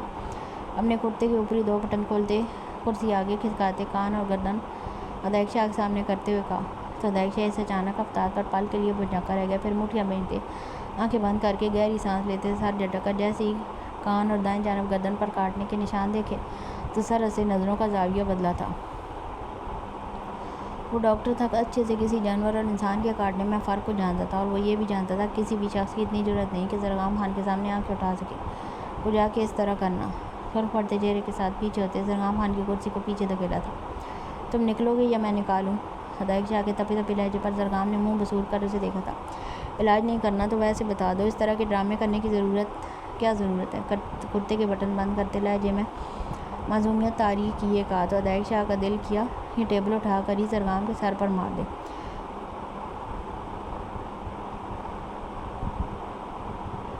اچھا سنو، اگر شادی کے بعد بھی تم نے 24 سے 18 گھنٹے اس ہاسپٹل میں مریضوں کے ساتھ گزار کر میری بہن کو رات رات بھر انتظار کی سولی پر لٹکانا ہے تو رخصتی بھول جاؤ۔ کچھ یاد آنے پر زرگام خان نے سر لہجے میں کہا تھا، کیونکہ وہ نوٹ کر رہا تھا ادائق شاہ جب سے آیا تھا ہر وقت ہاسپٹل میں ہی پایا جاتا تھا۔ وہ اپنے معاملے میں بہت لاپرواہی برت رہا تھا۔ 18 گھنٹے تو کبھی 20۔ وہ دن رات ہاسپٹل کو سیٹ کرنے اور نئے آنے والے ڈاکٹرز کو یہاں ایڈجسٹ ہونے میں مدد کر رہا تھا۔ وہ صرف یہاں نہیں، جب باہر تھا تب بھی وہ اپنے پروفیشن کو لے کر اتنا ہی جنونی تھا کہ اپنی ذات تک کو فراموش کر جاتا تھا۔ وہ اپنی ذات کے لیے ٹائم نہیں نکال پاتا تھا، کچھ جا کے گھر والوں کے لیے۔ اور زرگام خان کو اب اس بات پر رہ کر غصہ آ رہا تھا کہ صرف ہاسپٹل میں وہی ایک ڈاکٹر ہے، یہ سب ڈاکٹرز کی ذمہ داری بھی اس نے اٹھائی ہوئی ہے۔ رخصتی تو میں مر کر بھی نہیں بھولنے والا، اگر مر بھی رہا ہوں تو تمہاری بہن کو رخصت کروا کر وہاں بھی ساتھ لے کر جاؤں گا۔ اور یہ بات انتظار کرنے کی، تو اسے دیکھے بنا تو میرا لمحہ نہیں گزرتا، کجا اتنے گھنٹے، اسے تو ہر وقت میں اپنے پاس آنکھوں کے سامنے رکھوں گا۔ یہ دیکھو یہ روم میں نے اسی لیے ہی سیٹ کروایا، وہ میرے ساتھ ہی ہاسپٹل آیا کریں گی اور ایک ساتھ ہی ہم واپس جایا کریں گے۔ زرگام خان کو جواب دیتے آگے بڑھ کر اپنی چیئر کے پیچھے بنے دروازے کھولتے ہوئے کہا۔ تو زرگام خان نے کرسی گھما کر پیچھے دیکھا تھا، جہاں خوبصورتی سے ایک کمرے کو سیٹ کیا گیا تھا۔ دماغ کھسک گیا کیا، جو خود تو 24 گھنٹے یہاں رہو گے اور میری بہن کو بھی یہاں رکھو گے؟ اٹھ کر دروازہ بند کرتے ادائق شاہ کے سامنے کھڑے ہوتے دبے دبے لہجے میں چلا کر کہا۔ تو ادائق شاہ نے کندھے اٹکائے۔ جہاں ہم وہاں ہماری بیگم۔ تم جب جنگل میں جانوروں اور بھوتوں کے بیچ میری بہن کو لے جا سکتے ہو تو میں کہ اپنی بیوی کو ہاسپٹل بھی نہیں لا سکتا؟ میں نے تمہیں کچھ کہا نہیں نا، تو بہتر ہے تم بھی اپنا منہ بند رکھو۔ ہونٹوں پر دل جلا دینے والی مسکراہٹ سجائے زرگام خان کو سلگاتے ہوئے کہا، اور آگے بڑھ کر زرگام خان سے پہلے کرسی سنبھالی۔ تو زرگام خان نے گور کر ادائق شاہ کو دیکھا تھا۔ بھاڑ میں جاؤ کمینے انسان، اور میری بات کان کھول کر سن لو، کچھ عرصے میں میری بیوی کا یہاں آنا جانا ہوگا۔ سمجھ تو تم گئے ہوگے کہ کیا کہنا چاہ رہا ہوں میں؟ میری بیوی کے آنے سے پہلے یہاں موجود تمام میل عملہ رفع دفع ہو جانا چاہیے۔ یہاں صرف فیمیل ڈاکٹرز اور فیمیل سٹاف ہی ہوگا، مردوں کے لیے کوئی اور انتظام کر لو۔ زرگام خان کے تہمکانہ لہجے پر ادائق شاہ دل ہی دل میں اشش کر اٹھا۔ جب زرگام خان کی ذو معنی بات پر چہرہ پل میں سرخ ہوا تھا، جس پر دل میں زرگام خان کو 200 صلواتوں سے نوازا تھا۔ تم بھی کان کھول کر سن لو، ایسا کچھ بھی نہیں ہونے والا۔ تمہاری بیوی کے لیے یہاں ہر طرف فیمیل عملہ ہائر کروں تو میری معصوم بیوی کا کیا ہوگا؟ وہ تو ایک دن میں ہی اپنا خون جلا بیٹھے گی۔ تمہیں کیوں لگتا ہے تمہاری اس فضول بات کی وجہ سے میں اپنی بیوی کو انسیکیور فیل کرواؤں گا؟ زرگام خان کے تپے تپے چہرے کو دیکھتے کندھے اٹکا کر کہتے سامنے پڑی فائل کھولی۔ تو زرگام خان نے کینہ توز نظروں سے ادائق شاہ کو دیکھا تھا۔ بات تو تم میری مانو گے، ایسے نہیں تو ویسے ہی صحیح، 1 مہینہ ہے تقریباً، تب تک یہ سب ہو جانا چاہیے۔ ادائق شاہ کی جانب جھکتے ذو معنی لہجے میں کہتے آنکھ دبائی۔ تو ادائق شاہ کا چہرہ پل میں سرخ ہوا تھا، مٹھیاں بھیجتے لاکھ روکنے کی کوشش کے باوجود زرگام خان کے چہرے پر دائیں جانب مکہ مار چکا تھا، جس پر زرگام خان کا دلکش قہقہہ آفس میں گونجتا ادائق شاہ کا دل جلانے کا کام کر چکا تھا۔ او سی یو سالہ صاحب، او سوری فیوچر ماموں، دروازے کے قریب جاتے پلٹ کر کہا۔ تو ادائق شاہ نے ٹیبل پر پڑے گلاس کو اٹھا کر زرگام خان کی جانب پھینکا تھا، مگر وہ اس سے پہلے ہی باہر نکلتا دروازہ بند کر چکا تھا۔ گلاس بند دروازے سے ٹکرا کر ارد گرد زمین پر بکھرا۔ تو ادائق شاہ نے کوفت سے بکھرے ہوئے کانچ کے ٹکڑوں کو دیکھا تھا۔ زرگام خان نے ارمکان کو سلوہ شاہ سے شادی کے بارے میں بتا دیا تھا، جس پر وہ کافی دیر بے یقینی کیفیت میں رہا تھا، مگر یقین آتے ہی وہ خوشی سے زرگام خان سے لپٹ گیا تھا، جبکہ دوسری جانب بہرام نے بھی حویلی میں سلوہ اور ارمکان کی شادی کا اعلان کر دیا تھا۔ جس پر کسی کو اعتراض نہیں بلکہ سب خوش تھے اس فیصلے پر۔ دن کافی تیزی سے گزر رہے تھے، دونوں جانب شادی کی تیاریاں روز پر تھیں، مگر جہاں وہ سب خوش تھے وہیں سلویٰ اور ارمغان کا سامنا کرنے کا سوچتی ہلکان ہو رہی تھی۔ ارمغان خان کی باتیں یاد آتی تو دل کرتا خود کو کہیں چھپا لے، کیونکہ وہ اتنا تو جانتی تھی جو اس نے کہا ہے وہ ضرور کرے گا۔ لفٹ کا دروازہ کھلا تو بلال شاہ نے قدم باہر رکھے۔ 6 فٹ سے نکلتا قد، گہری سیاہ رات سی پر اسرار آنکھیں، جیل سے سیٹ کیے گھنے بال، گھنے سیاہ بال، انابی ہونٹ جو منہ چتلے سختی سے بھینچے ہوئے تھے، ہلکی بیئرڈ جو اس کے وجیح چہرے کو اور دلکش بناتی تھی، براؤن پینٹ کوٹ کے ساتھ لائٹ کریم کلر کی شرٹ پہنے، چہرے اور آنکھوں میں بلاک سنجیدگی طاری کیے، وہ لاپرواہ اپنی ذات میں گم کسی مغرور شہزادے کی طرح آگے بڑھتا جا رہا تھا۔ جب اس پاس ٹیبل پر بیٹھے کام کرتے ورکرز اسے دیکھ اٹھ کر سلام کر رہے تھے اور پیچھے تیز قدموں سے چلتے اس کے گارڈز بلال شاہ کے تیز قدموں کے ساتھ قدم ملانے کی کوشش کر رہے تھے، وہ اپنی زیر کر دینے والی شخصیت سے بخوبی واقف تھا، خود پر اٹھنے والی ہر نگاہ کو وہ بہت اچھے سے پہچانتا تھا، تبھی سختی سے ہونٹ بھینچے، سر کے اشارے سے سلام کا جواب دیتے بنا ارد گرد دیکھے وہ آگے بڑھا تھا۔ اس کے ہر قدم پر لڑکیاں اس پر دل آتی تھی، وجہ اس کی شاندار پرسنالٹی کے ساتھ اس کا وہ ایٹیٹیوڈ تھا جو کسی کو اپنے سامنے ٹکنے نہیں دیتا تھا۔ تبھی صبغہ شاہ اپنے آفس سے کو ورکر کے ساتھ باہر نکلی تو آگے بڑھتے بلال شاہ کے قدم پہ ساختہ تھمے تھے، گردن ترچھی کرتے 2 قدم پیچھے لیتے اسے اپنے دائیں جانب دیکھا، جہاں صبغہ شاہ ہاتھ میں فائل تھامے آفس کے دروازے کے باہر اپنے کو ورکر کے ساتھ کھڑی بلال شاہ کی جانب ہی دیکھ رہی تھی۔ بلال شاہ کے دیکھنے پر صبغہ کی مسکراہٹ پل میں تھمی تھی۔ اس بے رحم شاہ کا اس دن کا رویہ یاد آیا تو سختی سے ہونٹ بھینچتی نظروں کا زاویہ بدلا تھا، جبکہ صبغہ سے 2 قدم کے فاصلے پر کھڑے اسد نامی شخص نے مسکرا کر بلال شاہ کو سلام کیا تھا، جس پر بلال شاہ نے اسے قہر بھری نظروں سے دیکھا تو بیچارہ سٹ پٹا کر رہ گیا۔ مس صبغہ میرے آفس میں آئیں، سخت احمقانہ لہجے میں کہا تو صبغہ نے مٹھیاں بھینچی، فائل پر گرفت سخت ہوئی۔ سوری سر، آج ایک امپورٹنٹ میٹنگ اور ابھی کچھ پوائنٹس ہیں جو کلیئر نہیں ہوئے، میں آپ سے میٹنگ کے بعد ملتی ہوں۔ صاف لفظوں میں انکار کرتے ہوئے ارد گرد کام کرتے اسٹاف کو حیران کر گئی تھی، سب بلال شاہ کو غصے سے واقف تھے۔ بلال شاہ کو انکار کرنا تو بہت دور کی بات تھی، وہ تو کام لیٹ یا غلط کرنے کا غلطی سے بھی سوچ نہیں سکتے تھے۔ وہ جانتے تھے صبغہ بلال شاہ کی کزن ہے، مگر وہ یہ بھی جانتے تھے کہ آفس آورز میں وہ صبغہ شاہ کے ساتھ ساری رشتہ داری بھلا دیتا تھا، اسے بھی باقی ورکرز کی طرح ہی ٹریٹ کرتا تھا۔ اپنے کام کو لے کر وہ بہت پروفیشنل ٹائپ انسان تھا، صبغہ نے بھی پہلے کبھی کسی کام میں لاپرواہی نہیں کی تھی، مگر اس کے صاف انکار نے سب کو واقعی حیران کر دیا تھا، جبکہ صبغہ شاہ کے انکار پر بلال شاہ کی سیاہ آنکھوں میں خون اترا تھا۔ ہاتھوں کی مٹھیاں بھینچتے صبغہ شاہ کو دیکھا جو اپنے جوتے کی نوک کو زمین پر مارتی سر جھکائے زمین دیکھنے میں مصروف تھی، جیسے اس سے بڑھ کر کوئی ضروری کام تو ہے ہی نہیں۔ مینیجر بلال شاہ کی گرجدار آواز گونجی تو سب نے دہل کر بلال شاہ کے خون چھلکاتے چہرے کو دیکھا، جبکہ صبغہ کا دل بھی بری طرح دھڑکا تھا۔ بساختہ سر اٹھایا تو نظریں خود کو قہر بھری نظروں سے دیکھتے بلال شاہ کی آنکھوں سے ٹکرائیں تو صبغہ کو اپنی ریڑھ کی ہڈی میں سنسناہٹ ہوتی محسوس ہوئی۔ جی سر، مینیجر سر پر دوڑتا ہوا آیا، بلال شاہ کے سامنے مؤدب انداز میں کھڑا ہوتا لڑکھڑاتے ہوئے بولا تو بلال شاہ نے کھا جانے والی نظروں سے اسے دیکھا تھا۔ آج کے بعد اگر مس صبغہ شاہ نے کوئی میٹنگ اٹینڈ کی یا انہیں تم میں سے کسی نے اپنی میٹنگ کا حصہ بنایا تو وہ دن تم سب کا یہاں آخری دن ہوگا۔ یہ صرف اس میٹنگ میں ہوگی جس میں بلال شاہ ہوگا یا میں کہوں گا، سمجھ آئی میری بات؟ اپنے ہاتھ کو مینیجر کے کان کے پاس رکھتے اسے ایک سائڈ پر کرتے صبغہ شاہ کی جانب دیکھتے ہوئے ایک لفظ چبا کر کہا تو مینیجر نے جھٹ اس بات میں سر ہلایا تھا، جبکہ صبغہ نے دانت پیستے بلال شاہ کو دیکھا جس کے چہرے پر فاتحانہ مسکراہٹ تھی۔ غصے میں بنا سوچے سمجھے ساتھ کھڑے لڑکے کا بازو تھام کر ہاتھ سامنے کرتے فائل پٹکنے کے انداز میں رکھتی وہ پلٹ کر جھٹکے سے دروازہ کھولتی اندر غائب ہو گئی تھی، جبکہ صبغہ شاہ کے ہاتھوں سے انجانے میں ہوا 2 سیکنڈ کا یہ عمل بلال شاہ کے تن بدن میں آگ لگا گیا تھا۔ سارا وقت وہ اپنے آفس میں ہی رہی، بلال شاہ پر رہ کر غصہ آ رہا تھا۔ وہ فی الحال اس سے بات نہیں کرنا چاہتی تھی، غصہ تھی، ناراض تھی، مگر جھوٹ تو نہیں کہا تھا، اس کی سچ میں میٹنگ تھی۔ گہرا سانس لیتے سامنے کھڑی گھڑی پر وقت دیکھا، جب شام کے 5 بج رہے تھے، آفس کا آف ٹائم 7 بجے کا تھا۔ وہ یہاں مزید بنا کسی کام کے اور نہیں بیٹھ سکتی تھی کیونکہ وہ میٹنگ سے پہلے ہی اپنے حصے کا کام کر چکی تھی۔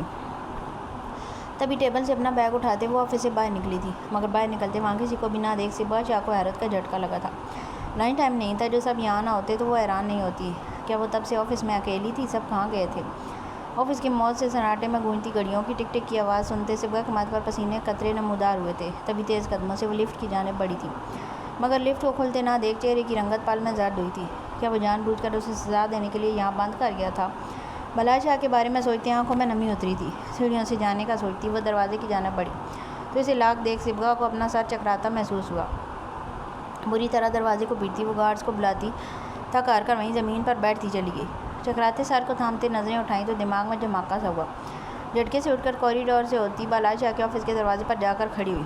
گہری سانس بھرتے جھٹکے سے دروازہ کھولا تو نظریں رولنگ چیئر کی پشت پر سر ٹکائے آنکھیں موندے بالائے شاہ پر گئیں تو صبغہ شاہ کا غصے کے باعث چہرہ پل میں سرخ ہوا تھا۔ ہاؤ ڈیئر یو، بدتمیز انسان، ہمت بھی کیسے ہوئی میرے ساتھ اتنا گھٹیا مذاق کرنے کی؟ بتاؤ مجھے کیا سوچ کر یہ سب کیا تم نے؟ آگے بڑھتے بالائے شاہ کے سامنے موجود ٹیبل پر پڑی چیزوں کو اٹھا کر ارد گرد زمین پر پٹکتے نم لہجے میں چلا کر کہا۔ مگر بالائے شاہ کو انوزی سی پوزیشن میں بیٹھے دیکھ صبغہ نے آگے بڑھتے جھک کر بالائے شاہ کا کوٹ اپنی مٹھیوں میں دبوچا تھا، جس پر بالائے شاہ نے جھٹکے سے اپنی آنکھیں وہاں کی تھی۔ آواز نیچے، اگر دوبارہ تمہاری آواز میرے سامنے اونچی ہوئی تو کئی فٹ نیچے زمین میں گاڑ دوں گا۔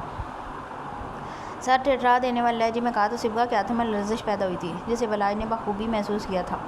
وائٹ ٹی شرٹ کے ساتھ لانگ گرے کوٹ جس پر چھوٹے چھوٹے سلور کلر کے دائرے بنے تھے، ساتھ بلو جینز پہنے، شہد رنگ اسٹریٹ بالوں کو کھلا چھوڑے، چہرے پر لائٹ میک اپ اور شہد رنگ آنکھوں میں سرخی لیے، وہ ایک پل کے لیے بالائے شاہ کے دل میں تہلکہ مچا چکی تھی۔ مگر صبغہ شاہ کا انکار اور حرکت یاد آئی تو صبح والا غصہ پھر عود آیا تھا۔ تبھی صبغہ کے دونوں ہاتھ اپنے شکنجے میں لیتے اٹھ کر جھٹکے سے صبغہ کو اپنی سیٹ پر بٹھاتے اس کا منہ دبوچا تھا۔ تمہاری ہمت بھی کیسے ہوئی میرے سامنے زبان درازی کرنے کی؟ کیا سوچ کر تم نے انکار کیا تھا مجھے؟ ہاں، تم یہاں انٹرنشپ پر کام کرنے والی ایک معمولی امپلائی ہو جس کی میری نظر میں کوئی اوقات نہیں، جب چاہے تمہیں یہاں سے نکال سکتا ہوں۔ آئندہ اگر مجھے انکار کرنے کے بارے میں سوچا بھی تو جان لے لوں گا تمہاری، صبغہ کے چہرے پر جھکتے پھنکارتے ہوئے کہا تو صبغہ نے سختی سے اپنی آنکھیں میچتے خود کو کرسی میں گم کرنے کی کوشش کی۔ اپنے چہرے پر بڑھتی گرفت پر ہونٹوں سے سسکی نکلی تو صبغہ نے ہونٹ کا کنارہ دانتوں تلے دباتی اپنی نم آنکھیں واہ کی۔ میں چاہے یہاں ایک معمولی امپلائی ہوں یا باہر بالائے شاہ کی کزن، مگر ایک حوالہ ہر جگہ میرے ساتھ ہے اور وہ بالائے شاہ کی منقوہ ہونے کا ہے، اور آپ کو بہتر پتہ ہوگا کہ بالائے شاہ کی منقوہ کی کیا اوقات ہے۔ اسپاٹ لہجے میں کہتی وہ بالائے شاہ کو ساکت کر چکی تھی۔ آنکھیں صبغہ شاہ کی نم آنکھوں میں گاڑتے ہوئے کچھ لمحے خاموشی سے اسے دیکھتا رہا تھا اور پھر آفس کی خاموش فضا میں بالائے شاہ کا کہکا گونجا تھا، جس پر صبغہ نے سر اٹھائے حیرت سے بالائے شاہ کو دیکھا تھا۔ ابھی وہ کچھ سمجھتی کہ وہ اسے دونوں بازو سامنے اپنے روبرو کھڑا کر چکا تھا۔ صرف منقوہ؟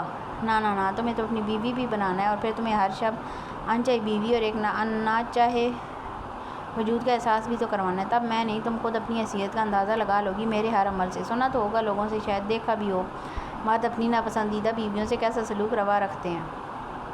تم میرے لیے صرف میرے دل بہلانے کا سامان ہو سکتی ہو، اپنی پرانی محبت کو بلانے کے لیے میں تمہارے وجود کی رنگینیوں میں روز کھو سکتا ہوں، مگر تمہارا کبھی ہو نہیں سکتا۔ صبغہ کے دونوں بازو پشت پر باندھتے جھٹکے سے خود میں بھینچا، جبکہ دائیں ہاتھ کی انگلیوں کو صبغہ کے چہرے پر پھیرتے سرگوشی نما لہجے میں زہرخوند الفاظ صبغہ شاہ کے کانوں میں انڈیلتا اسے ساکت کر چکا تھا۔ یہ شہد رنگ جھیل سی آنکھیں، یہ تمہارے خوبصورت گال، یہ ہونٹ اور یہ خوبصورت جسم اب میری ہی تو ملکیت ہے۔ شہادت کی انگلی کو چہرے کے نکوش پر پھیرتا گردن سے ٹریس کرتے دل کے مقام پر ہاتھ روکتے معنی خیز لہجے میں بولتے جھک کر صبغہ شاہ کی نم آنکھوں میں جھانکا تو کئی باغی آنسو پلکوں کی بار توڑتے صبغہ کے رخسار پر بہتے گردن میں جذب ہونے لگے تھے۔ اتنے بڑے بڑے محبت کے دعوے کرنے والی اتنی جلدی ہار گئی؟ تم تو بالائے شاہ کو تسخیر کرنا چاہتی تھی، اس کے دل پر راج کرنا چاہتی تھی، اسے خود سے محبت کرنے پر مجبور کرنے کے دعوے کرتی تھی۔ تمہارا تو کہنا تھا اس پتھر کو موم کر دو گی، مگر تم تو ابھی سے آنسوؤں کی ندیاں بہانے لگے۔ یہ تو صرف میرے برساتے الفاظ ہیں، میری وہ قربت کیسے برداشت کرو گی جس میں تمہارا یہ نازک وجود دن رات جھلسنے والا ہے؟ کچھ آنسو ہماری گولڈن نائٹ کے لیے بھی بچا کر رکھ لو، صبغہ شاہ کے کپ کپاتے ہونٹوں پر بے باک جسارت کرتے آنکھ دبا کر افسوس بھرے لہجے میں کہا تو صبغہ نے ہونٹ بھینچتے اپنی سسکیوں کو گلا گھونٹتے بالائے شاہ کی تمس کھروڑاتی آنکھوں میں دیکھا تھا۔ تب مجھے تم پر یقین تھا بالائے شاہ، مجھے یقین تھا کہ تمہاری عزت بن جاؤں گی، تم محبت نہ صحیح تم میری عزت کرو گے۔ مجھے لگا تم بھی سرگام ہدایق یا لالہ جیسے ہوگے جو اتنی دشمنی کے باوجود بھی اپنی بیویوں کی حفاظت کرتے تھے، ان کی عزت کرتے تھے۔ تم سے تو میری کوئی دشمنی بھی نہیں، تم عزت کر لو گے تو میں تمہیں محبت کرنے پر مجبور کر دوں گی۔ مگر مجھے احساس ہو گیا کہ میں غلط تھی، تمہارے لیے یہ بات اہمیت نہیں رکھتی کہ میں تمہاری عزت ہوں، تمہارے لیے تمہاری انا اہمیت رکھتی ہے جسے میں نے ٹھیس پہنچائی۔ تمہیں تمہاری مرضی کے خلاف خود کو اپنی زندگی میں شامل کرنے پر مجبور کیا۔ میں نے محبت کی ہے، میں انچائی بیوی ہوں، اور اب اس کی جو بھی تم سزا مجھے دو مجھے فرق نہیں پڑتا۔ تم عزت بنا کر بے عزت کرنے کا حوصلہ رکھتے ہو تو مجھے بھی کوئی فرق نہیں پڑتا۔ نظریں بالائے شاہ کی شرٹ کے بٹنوں پر ٹکائے اسپاٹ لہجے میں کہتی وہ بالائے شاہ کو لاجواب کر گئی تھی۔ پہلے کبھی اس نے صبغہ شاہ کے آگے ہار مانی تھی جو اب مان لیتا؟ ہاں، انا ہی تو تھی جو صبغہ شاہ کے دل دھڑکا دینے والے الفاظ کے بعد بھی جھکنے کو تیار نہیں تھی۔ تقریر اچھی تھی مگر تمہاری قسمت نہیں۔ ایسا ہی ایک لیکچر میری میٹنگ کے لیے بھی تیار کر دینا، بٹ اس میں ایموشنز نہ ہوں، اور اب تمہاری اتنی خوبصورت تقریر پر خراج تو بنتا ہے۔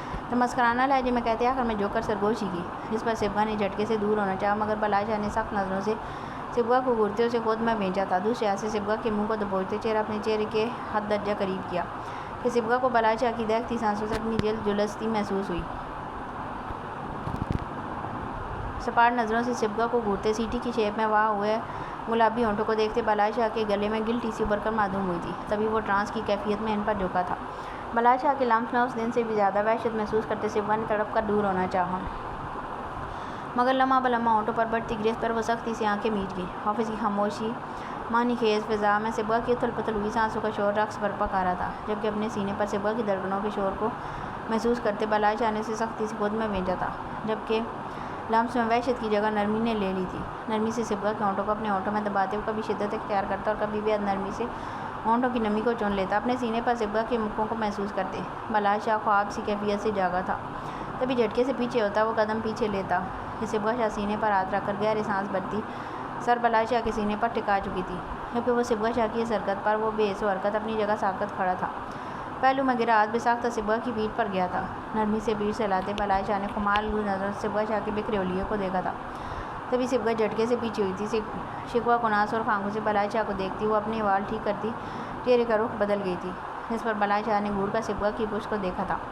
آئندہ مجھے انکار مت کرنا صبغہ، ورنہ اس بار تو میں تھا یہاں، اگلی بار کوئی نہیں ہوگا، سمجھ آئی؟ کوئی نہیں ہوگا، اور آئندہ اگر میں نے تمہیں کسی مرد کے ساتھ فری ہوتے دیکھا تو وہی زندہ کاٹ دوں گا۔ بلال شاہ کی عزت ہو تم، اور اپنی عزت کا تماشا بنانے کی تمہیں بالکل اجازت نہیں دیتا۔ جس دن تمہاری وجہ سے میری عزت پر انگلی یا سوال اٹھا وہ دن تمہارا میری زندگی میں اور دنیا میں آخری دن ہوگا۔ سرد و سپاٹ لہجے میں کہتے صبغہ کا بازو اپنی سخت گرفت میں لیتے قدم باہر کی جانب بڑھائے تھے، جبکہ وہ کٹی پتنگ کی طرح بلال شاہ کے ساتھ کھینچتی چلی جا رہی تھی۔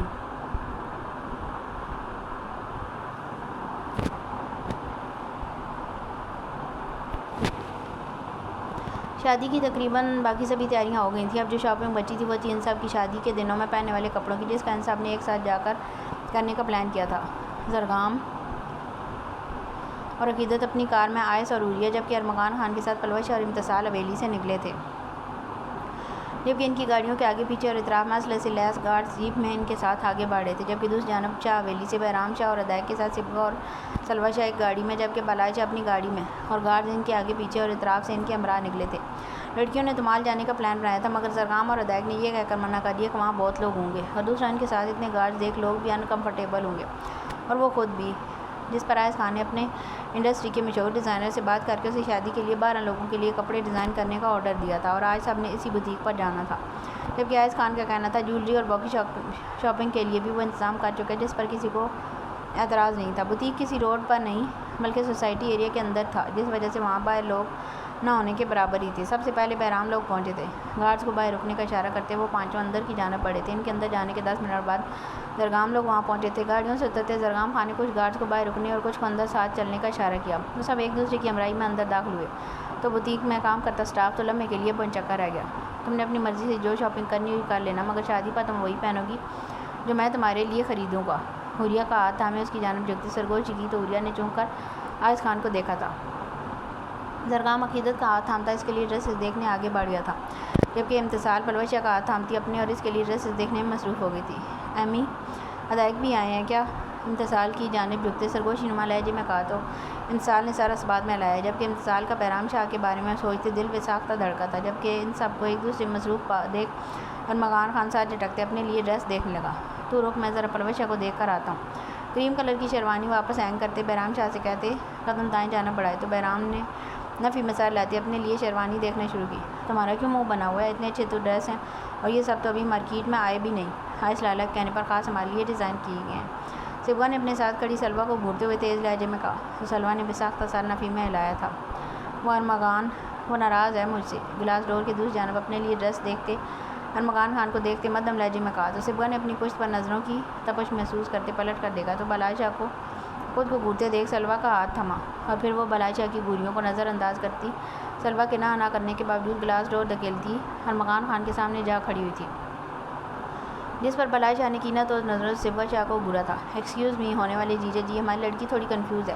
کیا آپ اپنی ہونے والی بیوی کی شاپنگ میں تھوڑی ہیلپ کر دیں گے؟ اپنی پشت پر کسی لڑکی کی آواز سنتے ارمغان خان حیرت سے پلٹا تھا، مگر اپنے سامنے سلوا شاہ کے ساتھ ساتھ جھکائے مسلسل اپنے ہاتھ چھڑواتی سلوا شاہ کو دیکھ سختی سے جبڑے بھیجے تھے۔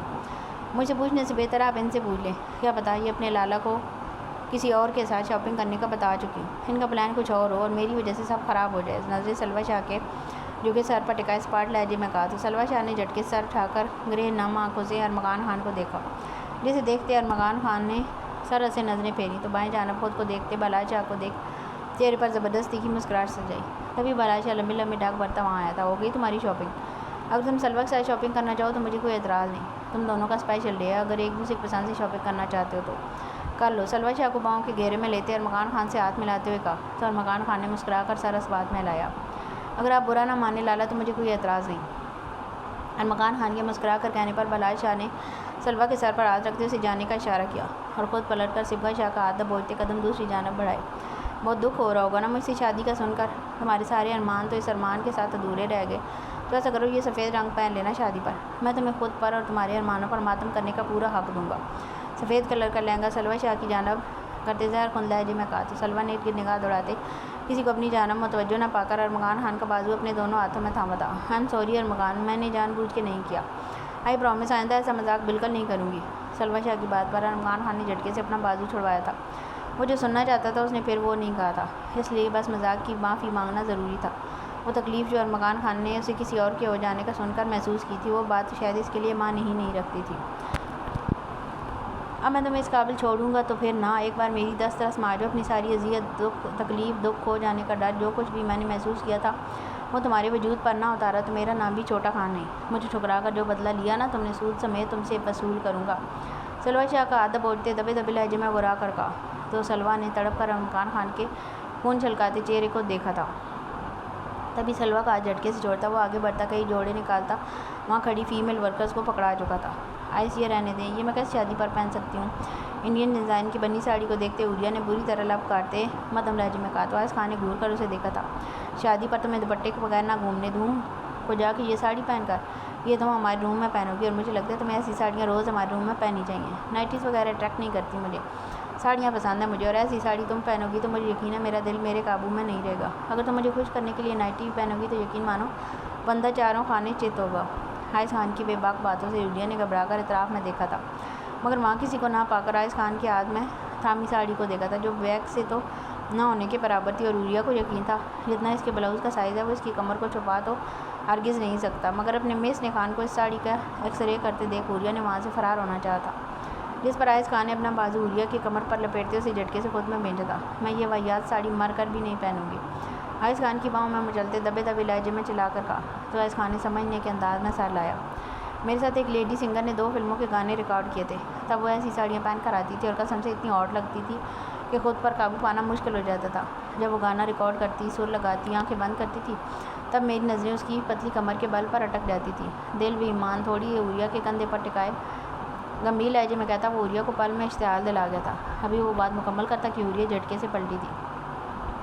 خبردار، آپ نے ایک اور لفظ بھی اس کے بارے میں کہا، میں آپ کا سر پھاڑ دوں گی، میں ساڑی بھی لوں گی اور نائٹی بھی، مگر میری شرط ہے آپ صرف مجھے دیکھیں گے، اس چڑیل کو، اس کی کمر کو ہمیشہ کے لیے بھول جائیں گے اور صرف میری تعریف کریں گے۔ غصے سے سرخ ہوتی ناک کو پھلائے انگلی اٹھاتے ایک سانس میں کہتی وہ ابھی پلٹی تھی کہ آئس خان نے مسکراتے اور اپنے دونوں بازو عوریا کی کمر پر باندھے تھے۔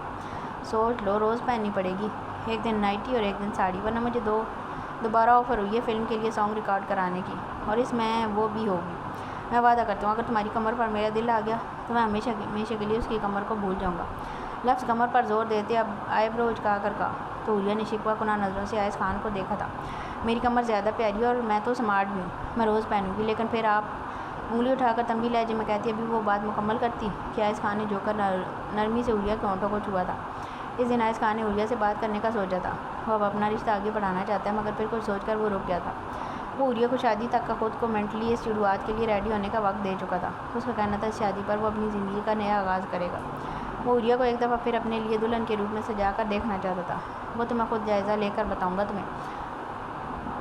ویسے جیسے تم ڈائٹ کرتی ہو مجھے امید ہے تمہارا گھر بہت کمال کا ہوگا۔ عوریا کان کی جانب جھکتے بے باک لہجے میں سرگوشی کی تو عوریا کا چہرہ پل میں سرخ ہوا تھا۔ یہ تمہیں فٹ نہیں ہوگا، کچھ اور دیکھ لو۔ فراق کی جانب عقیدت کے ہاتھ بڑھتے ہاتھ کو تھام کر روکتے ہوئے کہا۔ تو عقیدت نے چو کر زرگام خان کو دیکھا۔ ابھی دیکھنے تو دو، تمہیں کیسے پتہ فٹ ہوگا یا نہیں؟ سرنفی میں لاتے دوبارہ اس کی فراق کو دیکھنا چاہا تو زرگام خان نے پھر سے عقیدت کا ہاتھ تھاما، جس پر عقیدت نے گھور کر زرگام خان کو دیکھا تھا۔ یہ کل رات میں نے غور سے تمہاری فگر کو دیکھا تھا، تب مجھے غور کرنے پر پتہ چلا کہ تم موٹی ہو رہی ہو، اور اس فراق میں تو تم کبھی بھی پوری نہیں ہوگی۔ ہونٹ کا کنارہ دانتوں تلے دبائے شوق لہجے میں کہا تھا۔ وہ عقیدت کو آگ لگا چکا تھا۔ کیا مطلب ہے تمہارا؟ کہاں سے موٹی ہوں میں؟ رات جب اپنی منمانیاں کرنی ہوتی ہیں تب تمہیں میرا چہرہ چاند سا، جسم سے سندل کی خوشبو اور فگر میرا تراشا ہوا شاہکار لگتا ہے، اور اب تمہیں ایک ڈریس لے کر دینی پڑ گئی تو میں موٹی ہو گئی ہوں؟ زرگام خان کے سینے پر مکے برساتے دبے دبے لہجے میں چلا کر کہا تو زرگام خان کے پیچھے ہوتے قدم عقیدت کے چپ کرنے پر تھمے تھے۔ یار سوری نا، کل شاید میں نے دور سے دیکھا تھا، آج قریب سے دیکھ کر بتاؤں گا، اور پھر جہاں سے موٹی لگی تمہیں اسی ٹائم بتا دوں گا، مگر پھر آج رات کل کی طرح نخرے نہ کرنا، ورنہ میں ڈسٹرب ہوں گا۔ اور ٹھیک سے اپنے بے باک لفظوں سے وہ عقیدت کو سارتا پیر سرخ کر چکا تھا۔ ابھی وہ اپنی زبان کے جوہر دکھاتا کہ عقیدت نے آگے بڑھتے اپنی ہتھیلی زرگام خان کے ہونٹوں پر رکھی تھی، جسے شدت سے چومتے زرگام خان نے اپنے سینے پر دل کے مقام پر رکھا تھا۔ آج رات ایسا سوچنا بھی مت، جب تک شادی ختم نہیں ہو جاتی تو میرے پاس بھی نہیں بھٹکو گے۔ اگر تم نے میرے قریب آنے کی کوشش بھی کی تو زرگام میں تمہارا سر پھاڑ دوں گی۔ زرگام خان کے پاؤں پر اپنا ہیل والا پاؤں مارتے تنبیہ لہجے میں کہا تو زرگام خان نے گھور کر عقیدت کو دیکھا تھا۔ ایسی کی تیسی تمہارے ایسے حکم کی میری بیوی میری مرضی، اور سنو میں کہہ رہا ہوں میرے لیے کافی زیادہ شرٹ سی دیکھ لو۔ آگے بڑھتی عقیدت کا ہاتھ تھام کر رخ اپنی جانب کرتے کہا تو عقیدت نے پہلی بات پر گھور کر دیکھا، جبکہ شرٹس کا سن کر سر اس بات میں ہلایا تھا۔ پوچھو گی نہیں کیوں؟ عقیدت کی ہاتھ کی انگلیوں میں اپنی انگلیاں الجھاتے نرم لہجے میں کہا تو عقیدت نے آئی برو جھکا کر سوالیہ نظروں سے زرگام خان کو دیکھا۔ یا رات جب تم میری شدت سے ڈال ہو کر میری باہوں میں اپنا بکھرا وجود لے کر سمٹتی ہو، اور پھر جب تم میری شرٹس یا کرتا پہنتی ہو تو میری جان لبوں پر لے آتی ہو، تب میرا دل کرتا ہے تمہیں کچا کھا جاؤں۔ اور ویسے بھی مجھے لگتا ہے تم اپنی ڈریس سے زیادہ میری شرٹس میں اچھی لگتی ہو۔ Hot like coffee, smooth like butter, sweet like honey, sour like tamarind and die time. میرا دل تمہیں سچ میں کھانے کا کرتا ہے، تو شرٹس لینا تو بنتا ہے نا، کیونکہ پہلی والی تم تقریباً سبھی پہن چکی ہو۔ ہینگ کیے کپڑوں کی اوٹ میں دیکھتے ہوتے عقیدت کا چہرہ دونوں ہاتھوں میں بڑھتے گمبھیر لہجے میں سرگوشی کرتے جھک کر عقیدت کی گردن میں چھپاتے شدت پر لام چھوڑتے پیچھے ہوتے عقیدت کی جھکی آنکھوں پر لام چھوڑا۔ وہ تھی ہی کتنی، شرٹس تو تم پہنتے ہی نہیں، اور وہ جو تھی میں نے پہن لی تو کیا ہو گیا؟ زرگام خان کی جذبات لٹاتی آنکھوں پر ہاتھ رکھتے ناک جھکیڑ کر کہا تو زرگام خان نے مسکرا کر عقیدت کا ہاتھ اپنی آنکھوں سے ہٹایا۔ اس لیے تو کہہ رہا ہوں میرے لیے خرید لو، گمبھیر لہجے میں کہتے جھک کر شدت سے عقیدت کے پھولے گالوں کو چھوا تو عقیدت نے گھور کر زرگام خان کو دیکھا، جہاں یہاں آ کر بھی اپنی حرکتوں سے باز نہیں آ رہا تھا۔ ادائک شاہ کو اپنی جانب آتے دیکھ کے انفصال نہ محسوس سے انداز میں پلوش شاہ کو اکیلی چھوڑتی دوسری جانب چلی گئی تھی۔ امی یہ ڈریس کتنی پیاری ہے نا، یہ جب ہم شادی کے بعد حویلی واپس آئیں گے میں تب پہنوں گی، تم بتاؤ پیاری ہے نا؟ آج سی گلابی رنگ کی فراق جس پر گولڈن کلر کا کام ہوا تھا، گلے سے لے کر دامن تک، اور سبز رنگ کے دوپٹے پر شیشوں سے ہوا کام اس کی دلکشی مزید اضافے کا باعث بن رہا تھا۔ تمہیں نہیں لگتا کہ یہ غلط بات ہے کہ جس کے لیے سجنا ہے اس کی بجائے تم دوسروں کی رائے پوچھ رہی ہو؟ حق تو میرا ہے کہ تم مجھ سے پوچھو۔ پلوش شاہ خان کے دائیں جانب کھڑے ہوتے پلوش شاہ کے پہلو میں گرے ہاتھ کی انگلیوں میں اپنی انگلیاں الجھاتے جھک کر کان میں سرگوشی کی تو پلوش شاہ خان نے سر پٹا کر اپنے دائیں جانب کھڑے ادائک شاہ کو دیکھا تھا۔ اور ابھی تو تم میرے پاس آئی بھی نہیں اور واپس جانے کی تیاریاں بھی شروع کر دی ہیں، لیکن تمہیں ایسے کیوں لگا کہ تم میرے پاس آ کر واپس جا بھی سکتی ہو؟ تمہیں لگتا ہے کہ میں تمہیں جانے دوں گا؟ گردن ترچھی کر کے پلوش شاہ خان کی حیرت زدہ آنکھوں میں دیکھتے اسپاٹ لہجے میں کہا تو پلوش شاہ کو اپنی ریڑھ کی ہڈی میں سنسناہٹ ہوتی محسوس ہوئی۔ آنکھوں کی طرح منہ کھولے وہ بے یقینی سے ادائک شاہ کے چہرے کے اسپاٹ تاثرات دیکھ رہی تھی۔ وہ رسم ہوتی ہے نا؟ ادائک شاہ کے ہاتھ کی سخت گرفت سے اپنا ہاتھ چھڑوانے کی کوشش کرتے مدھم لہجے میں کہا تو ادائک شاہ نے اسپاٹ نظروں سے پلوش شاہ کی مزاحمت کرتے ہاتھ کو دیکھا تھا۔ اگر اگلے ایک سیکنڈ میں تمہاری مزاحمت کرتا ہاتھ نہ رکا تو یقین مانو ابھی صرف تمہارا ہاتھ میری گرفت میں، مگر اگلے سیکنڈ تم پوری کی پوری میری باہوں میں ہوگی۔ اب سوچ لو، صرف ہاتھ تھاموں یا تمہیں باہوں میں بھالوں، مجھے تو کوئی مسئلہ نہیں ہوگا، بس تم شاید اپنی ہوش و آواز گنوا دو۔ ادائک شاہ کے طنز میں ڈوبے سخت لہجے پر پلوش شاہ کا مزاحمت کرتا ہاتھ پال میں رکا تھا، جبکہ ادائک شاہ کے سخت لہجے پر پلوش شاہ نے پلکوں کی باڑ اٹھا کر ادائک شاہ کو دیکھا، جس کے چہرے کے تاثرات و نوز سپاٹ تھے۔ وہ سمجھ نہیں پا رہی تھی کہ آخر وہ کیوں اس طرح بات کر رہا ہے۔ وہ جتنی بار بھی اس سے ملا تھا تب اس کے لمس میں شدت ہوتی تھی، مگر آنکھیں اور لہجہ ہمیشہ نرمی اور محبت لیے ہوتا تھا۔ اس لہجے میں تو تب ادائک شاہ نے بات نہ کی تھی جب وہ اسے تھپڑ مار چکی تھی، مگر پھر آج کیوں؟ ناراض ہیں؟ ادائک شاہ کو ہینگ کیے کپڑوں کے دائیں ہاتھ سے آگے پیچھے کرتے دیکھ مدھم لہجے میں کہا تو ادائک شاہ کے ہونٹوں پر طنزیہ مسکراہٹ ٹینگی۔ میں جس بیوی کے لیے دن رات پاگل ہو رہا ہوں، جس کا بے صبری سے انتظار کر رہا ہوں، وہ کچھ دنوں تک میری زندگی میں ہمیشہ کے لیے آنے والی ہے۔ جس کے بعد اس پر صرف اور صرف ادائق شاہ کا حق ہوگا۔ وہ صرف اور صرف میری بن کر رہے گی۔ وہی بیوی میرے پاس آنے سے زیادہ آ کر واپس جانے کے لیے بے چین ہے۔ اسی شوہر کے جذبات، اس کی محبت، اس کی تڑپ سے زیادہ رسم یاد ہیں۔ تو اس بات پر مجھے صرف غصہ یا ناراض نہیں ہونا چاہیے، بلکہ اپنا جائز حق استعمال کر کے ایک اچھا شوہر بننے کی بجائے اس دن کی طرح صفاق اپنی کرنے والا ضدی اور گھمنڈی ادائق شاہ بنتے ہوئے تمہیں یہاں سے لے جا کر قید کر دینا چاہیے، جہاں صرف ادائق شاہ ہو اور اس کا حکم ہو، پلوش ادائق شاہ ہو اور اس حکم کی تعمیل ہو۔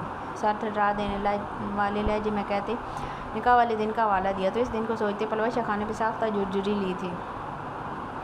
وہ نازک جان کہاں وہ روپ دوبارہ دیکھ سکتی تھی؟ اس دن کے ادائق شاہ کو یاد کرتے اس کے رونگٹے کھڑے ہو جاتی تھی۔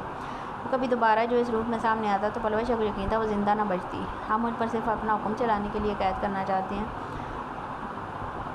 لہجے میں حیرت سے موئی نیلی آنکھوں کو پٹپٹاتے ادائق شاہ کے سر پڑتے چہرے کو دیکھتے استفسار کیا تو ادائق شاہ نے چونک کر نہ سمجھی سے پلوش خان کو دیکھا اور پلوش خان کی بات سمجھتے دل کی اپنا سر پیٹ لے۔ وہ جو غصے میں اتنا کچھ بول رہا تھا، میڈم کو اس بات کی پرواہ نہیں تھی۔ دکھ تھا تو صرف اور صرف اس بات کا کہ وہ حکم چلانا چاہتا ہے۔ پلوش کے معصوم چہرے کو سخت نظروں سے گھورتے یکلا خود بخود آنکھوں میں نرمی اتر آئی، چہرے کے اتنے تاثرات ڈھیلے پڑتے مسکراہٹ میں ڈھل گئے۔ تبھی پلوش کے تھامے ہاتھ کو جھٹکے سے اس کی کمر پر باندھتے خود کے قریب تر کیا۔ ہاں تو کیا تم میرا حکم نہیں مانو گی؟ تمہارے سر کا سائیں ہوں، سہاگ ہوں تمہارا، میرا حکم ماننا تو فرض بھی ہے۔ عالیانہ نظروں سے پلوش کے چہرے کو دیکھتے گمبھیر لہجے میں استفسار کیا تو پلوش نے اپنے کپکپاتے بائیں ہاتھ سے ادائق شاہ کے بازو کو تھامتے خود کو گرنے سے بچایا تھا۔ شرم سے سوکھ پڑتی چور نگاہوں سے ارد گرد نگاہ دوڑائی، مگر خود کو ایک کونے میں ادائق شاہ کے چٹان جیسے وجود کے پیچھے چھپا ہوا محسوس کرتی سکون کا سانس لیا۔ میں آپ کے کہنے سے پہلے ہی سب کام کر دوں گی، پلکوں میں جھالر کو اٹھاتے مدھم لہجے میں کہتے سر سے نظریں جھکائیں تو ان پلکوں کی جھالر کے اٹھتے گرتے رقص کو دیکھتے ادائق شاہ کو اپنا دل ان میں ڈوبتا محسوس ہوا۔ جو تم سمجھ رہی ہو وہ کام نہیں، میرے حکم کی نوعیت کچھ اور ہے، گنی کمدار پلکوں پر پھونک مارتے مار آلود لہجے میں کہا تو ادائق شاہ کی دہکتی سانسوں کو اپنے چہرے پر محسوس کرتے پلوش نے سختی سے آنکھیں میچی، جبکہ ادائق شاہ کی سانسوں کی مسحور کن خوشبو کو گہری سانس بھرتے اپنی روح میں اتارا۔ پلوش کو اس انجانے میں کی گئی حرکت پر ادائق شاہ کی آنکھوں میں پل میں خمار اترا تھا۔ گہری سانس بھرنے سے گلے میں پڑنے والے کھڈے کو دیکھتے ادائق شاہ کو اپنے گلے میں کانٹے سے چبھتے محسوس ہوئے۔ اپنے بے لگام ہوتے جذبات سے گھبرا کر ادائق شاہ نے نرمی سے پلوش کی کمر سے ہاتھ ہٹایا، جبکہ پلوش کا ہاتھ ہنوز سختی سے تھاما ہوا تھا، جیسے کہ ادائق شاہ کے آگے بڑھنے پر نظریں ادائق شاہ کی چوڑی پشت پر ٹکائے جواب دیا تو ادائق شاہ نے گہری سانس بھرتے ارد گرد دیکھا تھا۔ دل میں جذبات کا ٹھاٹھے مارتا سمندر تلاطم برپا کیے ہوئے تھا۔ پلوش خان کے قریب ہونے اس کے معصوم سوالات کو سنتے ادائق شاہ کے لیے اپنے جذبات پر باندھ باندھنا مشکل ہونے لگا۔ تب سب کی نظروں سے بچتے چینجنگ روم کا دروازہ کھولتے پلوش کا ہاتھ تھامے اسے سمجھنے کا موقع دیے بغیر اندر داخل ہوتے دروازہ بند کر چکا تھا۔ پلوش کو دیوار سے لگاتے دونوں ہاتھ اس کے اطراف میں رکھے ادائق باہر چلیں۔ ادائق شاہ کے جذبے لٹاتی سرخ آنکھوں سے گھبراتے سائڈ سے ہو کر باہر جانا چاہا تو ادائق شاہ نے پلوش کا بازو تھامتے اسے دوبارہ اپنے سامنے کیا۔ Look into my eyes. ادائق شاہ کے سخت لہجے پر پلوش نے چونک کر نیلی گہری آنکھوں میں دیکھا تھا، مگر ادائق شاہ کی لو دیتی جذبے لٹاتی نظروں میں دیکھنا محال ہوا تو سر سے نظریں پھیری نہیں، کچھ پڑتے ہونٹوں کو تر کرتے نظریں جھکائے من منا کر کہا تو ادائق شاہ کے نابی ہونٹوں پر مسکراہٹ کی شائننگ سٹار تمہارے سر کے سائن کے حکم کچھ اسی نوعیت کے ہیں، سو بی پریپیئر، کیونکہ اس کے بعد والا حکم تمہارے لیے جان لیوا ثابت ہوگا۔ پلوش خان کے تھر تھر کانپتے وجود کو اپنی باہوں میں بھرتے شوق لہجے میں کہا تو پلوش نے گھبرا کر ادائق شاہ کو دیکھا تھا۔ آپ ایسے تو نہیں لگتے، کپکپاتے ہاتھوں کو اپنے گرد حصار باندھتے ادائق شاہ کے مضبوط بازو پر رکھتے اٹکتے ہوئے کہا تو ادائق شاہ نے ہونٹ کا کنارہ دانتوں تلے دباتے آئے بروج گئے ایسے کیسے سوالیہ لہجے میں استفسار کیا تو پلوش خان نے پوری طرح لب کچلتے نظریں ادائق شاہ کے کرتے کے بٹنوں پر ٹکائیں۔ چھچورے ٹھرکی لوفر ٹائپ، ایک ہی سانس میں کہتے سختی سے آنکھیں میتے وہ ادائق شاہ کے 14 طبق روشن کر چکی تھی۔ وہ جو سمجھ رہا تھا ویسے رومانٹک کہے گی، مگر وہ تو ادائق شاہ کے ارمانوں پر بڑی معصومیت سے پانی پھیرتی کبوتر کی طرح آنکھیں مید چکی تھی۔ بٹ دا صدمے سے چلاتے ادائق شاہ نے بمشکل خود کو کچھ غلط کہنے سے روکا تھا، جبکہ ادائق شاہ کے چلانے پر پلوش خان جائے پناہ ڈھونڈتی اسی کے سینے میں سر چھپا چکی تھی۔ پلوش میرا میٹر بہت بری طرح تم کو مار چکی، اب شرافت سے باہر چلی جاؤ، اس سے پہلے میں تمہیں اپنا ٹھڑک اور چھچورا پن دکھاؤں۔ گھنے بھورے بالوں میں ہاتھ پھیرتے اپنے سینے میں چھپی تھر تھر کانپتی پلوش خان کو دیکھتے دانت پیستے ہوئے کہا تو پلوش خان نے بساختہ سر نفی میں ہلایا تھا۔ پہلے آپ جائیں۔ پلوش کہنے پر ادائق شاہ نے گھور کر اسے دیکھا، پھر گہری سانس بھرتے پلوش کو دونوں کندھوں سے تھام کر اپنے سامنے کیا۔ وائٹ کلر کے پرنٹڈ سوٹ کے ساتھ نارنجی رنگ کا دوپٹہ اور سر پر چادر اوڑھے، حیا کی لالی سرخ پڑتے گلابی گال نیلی آنکھوں پر پلکوں کی جھلک گرائے، گلابی بھرے بھرے ہونٹوں کو دانتوں تلے دباتے ساتھ جھکائے کھڑی ہوا ادائق شاہ کے دل میں عشر برپا کر چکی تھی۔ تبھی ادائق شاہ ایک ٹرانس کی کیفیت میں جھکتا، پلوش شاہ کے گلابی پھولے پھولے گالوں پر شدت سے اپنی ہونٹ رکھتا اپنا لمس چھوڑنے لگا۔ پہلے ڈریس تو لے لیں، پھر چلا بھی جاؤں گا۔ دلہن میری بننا ہے تو مرضی بھی میری ہونی چاہیے، نہ کہ تم کیا پہنو گی۔ پلوش شاہ کا ہاتھ تھامتے پلٹ کر دروازہ کھولتے قدم بائیں رکھتے ہوئے کہا تو پلوش شاہ نے منہ بسور کر ادائق شاہ کی پشت کو دیکھا تھا، کیونکہ اسے اندازہ ہو گیا تھا کہ یہ ڈریس اسے کتنی مہنگی پڑنے والی ہے، جبکہ اپنے گالوں پر ابھی بھی ادائق شاہ کے ہونٹوں کے دیکھتے لمس اور ہلکی بھیڑ کی چبھن محسوس ہو رہی تھی۔ یہ کیا بےہودگی ہے؟ شادی ہے میری، جنازہ نہیں جو سیاہ رنگ لے رہی ہو۔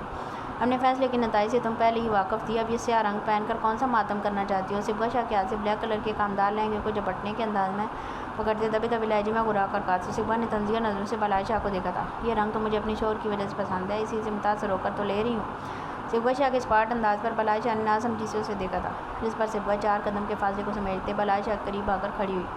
یہ سیاہ گھنے بال، یہ گہری راسی سیاہ آنکھیں، یہ سینے میں پتھر ہوا سیاہ دل، یہ دماغ پر حاوی ہوا سیاہ سوچ، سب سیاہ ہی تو ہیں۔